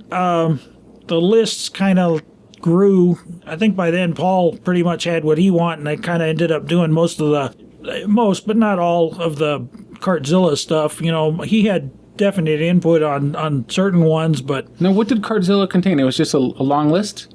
Well, the name is just kind of like the Godzilla list of cartridges. There was other... I think I was, if memory serves, I was probably influenced. There was some TurboGrafx lists out at the time that were like huge and detailed, and I'm like, dude, I want a list like that. So it's like, we knew it was so big at the time that to transfer it over the baby version of the internet, we broke it into like 4 chunks so as not to overwhelm people's computer. Now you're downloading a whole movie and it just doesn't even care. But at the time... And it was just a plain text file. Yeah, it's a plain text file. And we split it into like 4 chunks or whatever it was, just so people wouldn't be like, dude, you're killing my computer. Wow. So you had reviews in this, or did you explain what the cartridges looked like? What did it contain? Any info we had. If we found some programmer's name and address in there and he was saying, write me a letter if you find this message, we put it in where? Inside the digital contents of the cartridge itself, what they call a ROM or EEPROM or whatever, as the case may be. A lot of the small companies just burned it on a home programmable chip rather than like thousands and thousands in a company where they do what's called a master ROM, where it's just a factory production thing, and you could the EEPROMs were more delicate, but that's something you could do at home with the right hardware. So these people would download their, not disk image, this cartridge image, and they were somehow able to play it on the RAM expansion without changing the cartridge? Yeah, pretty much. How could they do that? You had to make sure that the RAM cartridge was sitting in the same physical space and memory, or not physical, but virtual space and memory. You would load the cartridge into where it would normally go as far as the memory map, kind of thinking of it as like 1 keystroke per little graph paper square. So were there jumpers on each cartridge or on the RAM expansions? Some of the RAM expansions had switches or something, and you could like turn on an AK bank or turn it off. Wow. So as a user, you had to know what you wanted. Oh, it wasn't easy. It was way It wasn't like taking a RAM chip, to putting into a computer today. Yeah, it's no comparison. Back then... And it was the VIC-20 was considered an easy computer to use. It was made for the consumer. Yeah, for the day, it was a lot more user-friendly, but even so, you had to be a lot closer to being a programmer or something. You had to know bits and bytes and memory maps and all kinds of stuff that their heads explode if you tell it to them now. But right. I've seen that. Not literally. Well, not literally, but it's kind of like, brain locks up and you need a reset button. So they go to this FTP site, these users in 1999 or 97. They download some cartridge you dumped in California. Or England or wherever. Or in England. And they live somewhere else in the world. They put it onto their disk drive somehow magically on their VIC-20. Yeah. And then they load it into their RAM cart somehow magically. And they're able to start it somehow with a special command? The VIC-20 had a further complication in that you could have, because the memory map was basically empty except for a few spots, it's kind of like you could stick it in a lot more places than certain other systems. Stick what into it? The contents of the cartridge. It's kind of like you could load it to the wrong spot and not know it. So we had to specify to the people that were downloading this stuff, this goes in such and such block, kind of like a address on a street. It's like you had to get absolutely. the right block on the right street or it wasn't going to work. Well, even under emulation today, it's difficult for me sometimes to get a cartridge to work because they're not just one ROM. They're usually one, and those are the easy ones to play. Then there's the ones that are 2, and unless you know where the second ROM goes, or ROM image, it's not going to work for you. It's not going to work. There's about a zillion things that could go wrong, and you had to be really technical to know, okay, it didn't work, why? And, figure it out. So it was trial and error, or you traced the PCB? The printed circuit board. When we were doing the archiving, we would basically investigate everything we can investigate, and we'd write it down. That was one reason for the cartridge list, and later on Cartzilla, we would specify this is in 2 chunks. The first chunk goes here, the second chunk goes there, and just having the list, it would make it a lot easier for somebody else, beyond the 6 people I thought would ever do this, right, to actually get it working. Did you get feedback? Yeah. Like, would people would download your game, not your game, but the image that you had uploaded, would they say, hey, thanks, or Did you have an email address at the time that you were using, or how did it's how did probably you hear from other people? email. I probably changed addresses a few times over the years, less so now than then. It was much more common at that time. You changed from one Change server from one to the other, and Yeah. people lose track of you. And feedback is kind of yes and no. Early on, it was kind of like me and Paul talking to each other, and that was it. A few other people on Usenet, if we had specific questions or they're just chiming in. We realized at some point we're going to have a heck of a time getting this entire cartridge library, especially in the time space that we'd like a summer to get most of it as much as we could. Why were you confined to doing it all in one summer? $10 an hour for your phone service just to talk to each other. I see. On top of it, all the bills for the hardware and, modems and all the other garbage you had to have that other people are like, why the heck would you spend all that money to play a VIC-20 game? It's like, That is a fine question, actually, Ward. That's one for a shrink. I can't answer that. The feedback thing probably came in multiple stages over time. When people saw we were serious about this and their awareness that, yes, we really mean this. We want your VIC-20 carts. Go out in the garage, open up that box, dust it off. We will trade you stuff that you think is good for the stuff you think is awful. Wow, what a deal. Yeah, and they're like, you're an idiot. Before you change your mind, I'm going to ship you every VIC-20 cartridge I have. And it's like, good. And this would be people who wanted other Commodore 64 things, or they wanted Atari things. What else did you have? Did you mean your trade bait, for an example, trade bait. that Texas Instrument stuff you were talking about, things like that? Some people were into that if that's what they wanted, and I had it. It's like, hey, trade, let's go. If they're gonna sit there and try to get too picky on stuff, it's like, I'll give you 3 of them. It's like, and if they're still waffling, I'll give you 5. I don't care. I want it. I had a Starpath Supercharger game on tape that one guy, I think I ended up selling it to him for $30, and he's like, well, I can't in good conscience take this for the amount of money you just told me you want, because do you realize this goes for $300 from other people? I'm like, I don't care. And he's like, you just made my life, or day or something. It's that was back before you could play those things easily. Yeah. Yeah, it's just here I had it essentially new, and I'm charging a price that I thought was, compared to the $2 I was paying for VIC-20 cartridges in the thrift store or whatever, it's $30 to me at that time. That's 15 VIC-20 cartridges when they show up. Right. So he's like, well, if you held on to this forever and were a real jerk, you could get $300. It's like, that's not my plan. Right. Let's end it at the end of that summer. How much of it did you have? How much was archived? More than people even knew existed. Pretty much 80-90% of what's out there was pretty much a summer and change, I guess. It's just. So, did you know you were missing things still, or did you think you had the complete library and things started to trickle in as people said, oh, this isn't on your list? We knew we were into diminishing returns. People are trying to give us Frogger, and it's like, we've archived that 6 times, or right. whatever. It's just. We weren't trying to be rude to anybody. It's just like, well, we got that one, and we even, I'm not going to pick on Frogger for this because I don't remember if it was exactly that one, but occasionally we'd find an 8K version, a 12K version, no difference on that exterior box. It's like, well, you sure you didn't dump that wrong? It's like, no, look. Would the code be different, or they just used the code would be different. It's like, well, did they start with 12 and cut it down, or is this an expansion? It's like, I don't know. Right, you'd have to play the game. Yeah, so thinking back, what was the most difficult thing you had to find? And you eventually did find. I'm sure there were things you never were able to come across, or maybe there wasn't. How about both questions? I don't know. I think we were in such production mode, it was kind of like anything on the list. I think we were looking at well, we've got 30 from, your end and 30 from mine, and that's pretty much everything that was online at one point in terms of numbers, and it's kind of like people are responding to trade bait offers and stuff. I'm not sure that there was any one specific thing.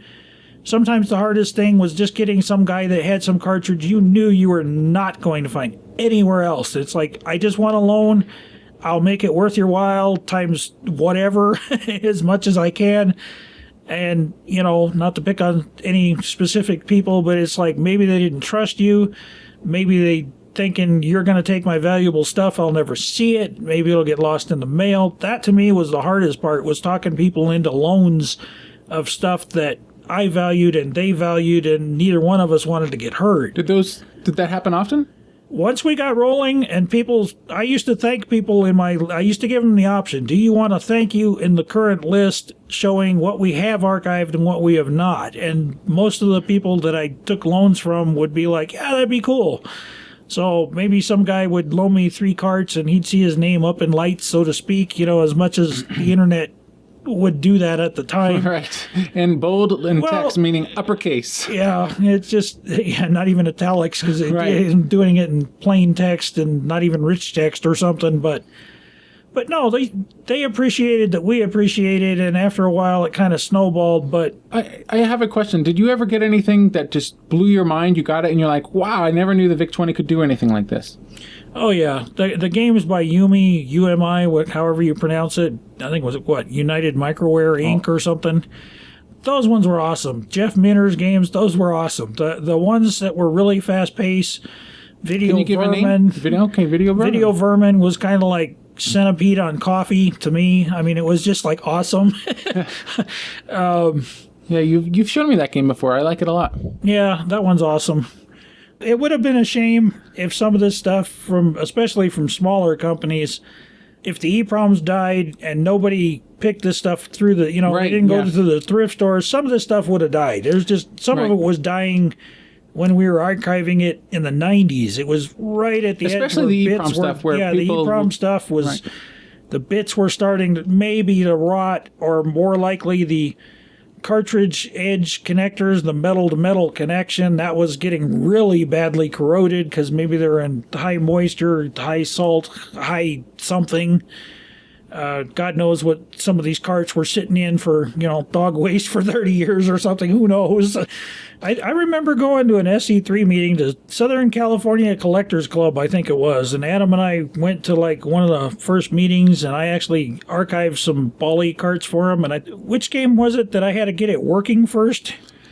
Do you remember that one? I do not. I do recall that happening. I think it was like an esoteric or something, pirates something, maybe. I do remember that happening, but you did. You took it apart right there on the first day I met you. I never met you before. It's like, give me a screwdriver, I can fix that. I was like, what are you doing with my cartridge over there? But I really didn't care. I just wanted to see it. You brought those to archive. I did.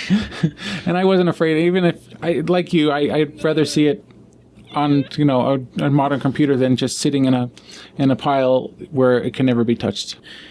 Eventually, you have these things archived. You probably must have set yourself a limit, or because you started saying, well, I think I want to make these and put them for yourself. You put them onto a multicart, which you eventually did. Yeah. So what, did you make a public announcement that you had done this and people wanted one? How did that come about? Because you started selling them, correct?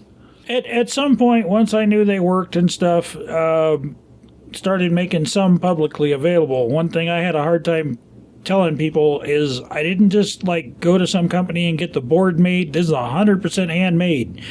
This has taken me a ridiculous amount of hours per cart to do in a ridiculously slow and antiquated process. But from what you tell me, reviews, people still think my Bally multi-cart was one of the cooler ones for the time. Yeah. So, And the first. Was it the first? Except for one that by Michael White that was released in the 1980s. And Mike gets a bunch of credit for technical type stuff because Bally wasn't my huge technical. I didn't have my head crammed with all that data, so I specifically remember talking to Mike White on the phone and asking him what needs to go on there. What's gonna ruin the whole planet if it doesn't go on there, and how much stuff can we cram in there, and what And what's amazing is Mike remembered all this stuff 20 years later, it was yesterday. Right, it's amazing. Yeah, it was. It is. Yeah, Mike gets a bunch of credit for what was on there, and on the Bally cart, on the multi-cart for the Bally system, for the Bally Arcade, also known as the Astrocade to most people. Astrovision, does that count, or am I? Astrovision was the name of the company. Yeah. Okay. So you eventually started selling some VIC-20 carts, and this would have been in the early 2000s. VIC-20 ones? Didn't you sell VIC-20 carts that were multi-carts? I think I made one. I don't think I sold one. Oh, I did not. I thought your very first multi-cart was for the VIC-20. and you sold some. But I guess I'm incorrect. I think I did Emerson, then Bally, then was thinking about the Emerson Arcadia. Yeah, the lovely system that was spread across the globe with 10 billion different names and cart formats and pinouts, and stuff. It's like you can't misinformation. And misinformation. Yeah, I think the VIC-20 is kind of like on a breadboard, but somebody else had done such a better job of making one that it's like, I'll just buy yours. Right. Well, thank you for doing that, right? Yeah, heck yeah. And now there's like Mess and Mame and Vice and... So, besides the VIC-20, the Arcadia 2001, the Bally Astrocade, what other systems have you played around with that you archived? I think somebody sent me 3 cartridges or ROM chips. I think there was 4 for the Adventure Vision, and somebody sent me 3 of them. Okay. I think one other person dumped one other, so I did 3/4 of the library in an afternoon. Did you basically make a break from the VIC-20 and move on into the Arcadia, or did you do both at once? And about what period was that when you started working on the Arcadia? I'm going to say 97, 8, somewhere in there is about the time I kind of hit diminishing returns. I think Paul had everything he kind of wanted, and it's like, do I just quit or do I find something else to do? And I ended up finding something else to do. But you said this is an unusual system, and I can't find anything about it. I think I'm going to investigate. That's how I picture you going about it. I don't know how it happened. I had a website, and I was doing pretty consistent. If I did an update, that'd probably be the best way. I think Joe Santulli and Digital Press, I think they still have an archive of that somewhere on their site, of that website. Oh, didn't you write the the collector's guide portion of the VIC-20? Yeah, and talked you into the Bally section. that was later, but yeah. Yeah, the VIC-20 section was a me thing at some point for was it version 6, 7? What? 5 and 6 and 7, I think. Is that what it was? I think. Don't quote me. But whatever it was, at one point I was doing like VIC-20 lists and Emerson Arcadia lists and had to debunk rumors because at some point I had proven that there was so many systems that were compatible with what we thought of was a unique system, the Emerson Arcadia 2001. We thought at one point this is a unique system. Then I think it was individual from New Zealand, if I remember right, call himself Pinwiz. I think he said, well, this game on our New Zealand system sounds a lot like your American one. You sure you don't want to I'll loan you some carts and you can... They turned out to be byte for byte identical, even though there was no comparison in the pinouts. It's like these. So you had to remove the ROMs and then I had to take the plastic cases apart and get to the electronics and look at the chip and figure out, okay, this wire goes here, that wire goes there, and kind of figure out and make a little dumping adapter, or if it was really stubborn, desolder the chip, physically remove it from the circuit board, put it in something like the Promenade EEPROM reading and writing thing, and on the 64, on the Commodore 64, to kind of keep the eras and whatever, so there's no weird timing differences or any other voodoo going on that's going to mess me up. So he proves that 2 systems that appeared on the surface to have no relationship and were basically identical internally. And it's like, okay, that was weird, and that ended up being half the systems on the planet related to each other. Right. Yeah. How many systems were there altogether? Yeah, my brain still fries trying to figure that out. I think now the whole family is considered the MPT-03 family or something. Right, and it used the 2650 CPU by Signetics. Which you would know because you looked into some of that software type stuff. Right. And it's an interesting system. A little underpowered, but and definitely for its time period even. It came out in, I think, 82, something like that. Something like that. There was a precursor system that we found out that was also compatible with each other, but there was no compatibility between those 2 groups or families or whatever it was we were calling them at the time. At which point I think I went and did scale models instead. Right, basically that if you can call it this, that would have been version 1 of the Emerson, which really wasn't called the Emerson or anything. It was released in Germany, is that correct? Something like that. And then in 77 or 78. Something like that, yeah. It just at the moment, I can't even think what the heck that family or group or whatever we ended up calling it. It was so... And the fact that you had to come up with a name for it because it didn't exist a family, as anyone knew, right.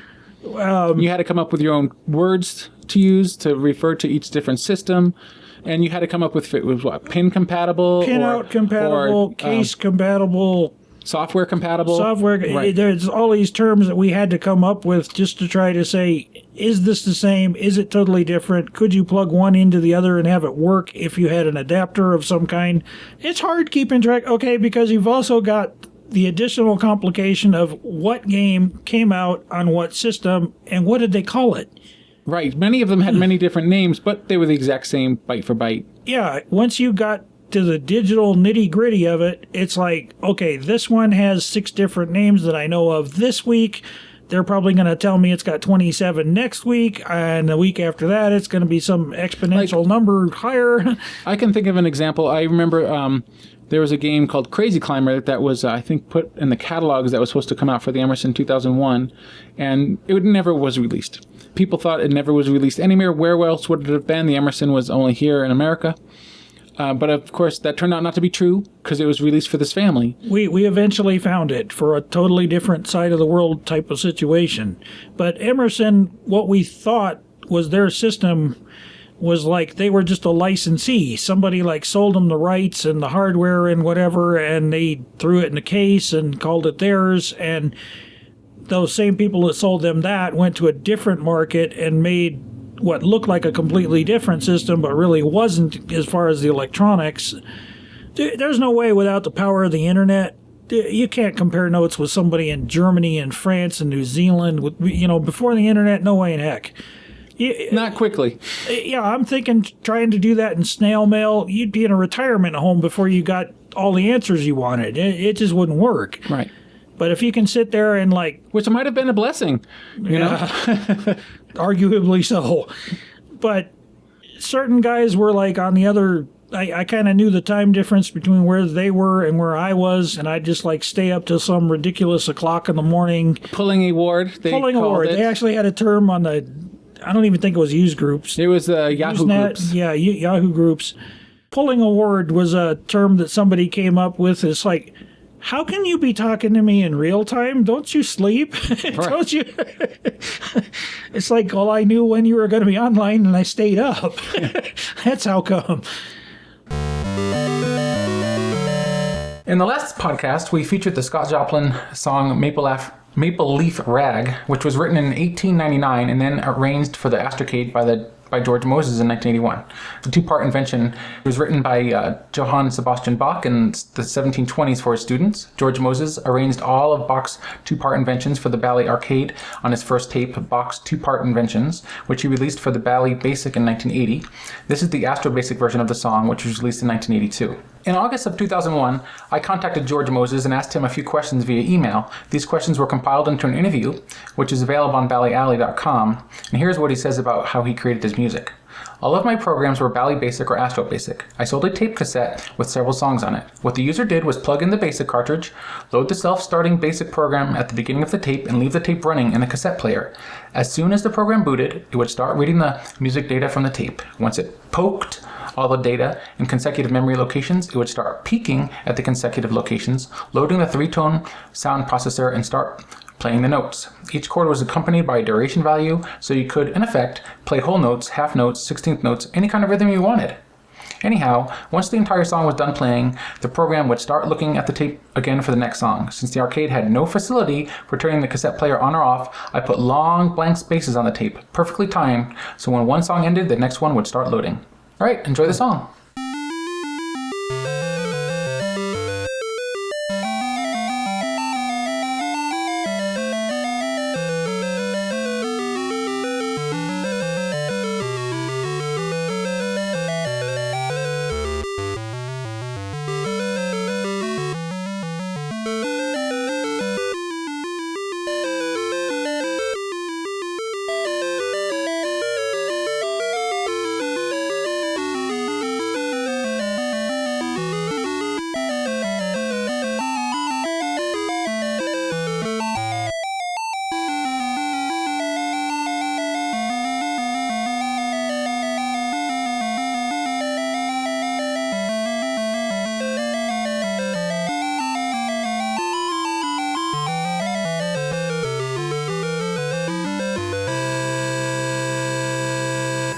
I should shut up before I just embarrass myself further.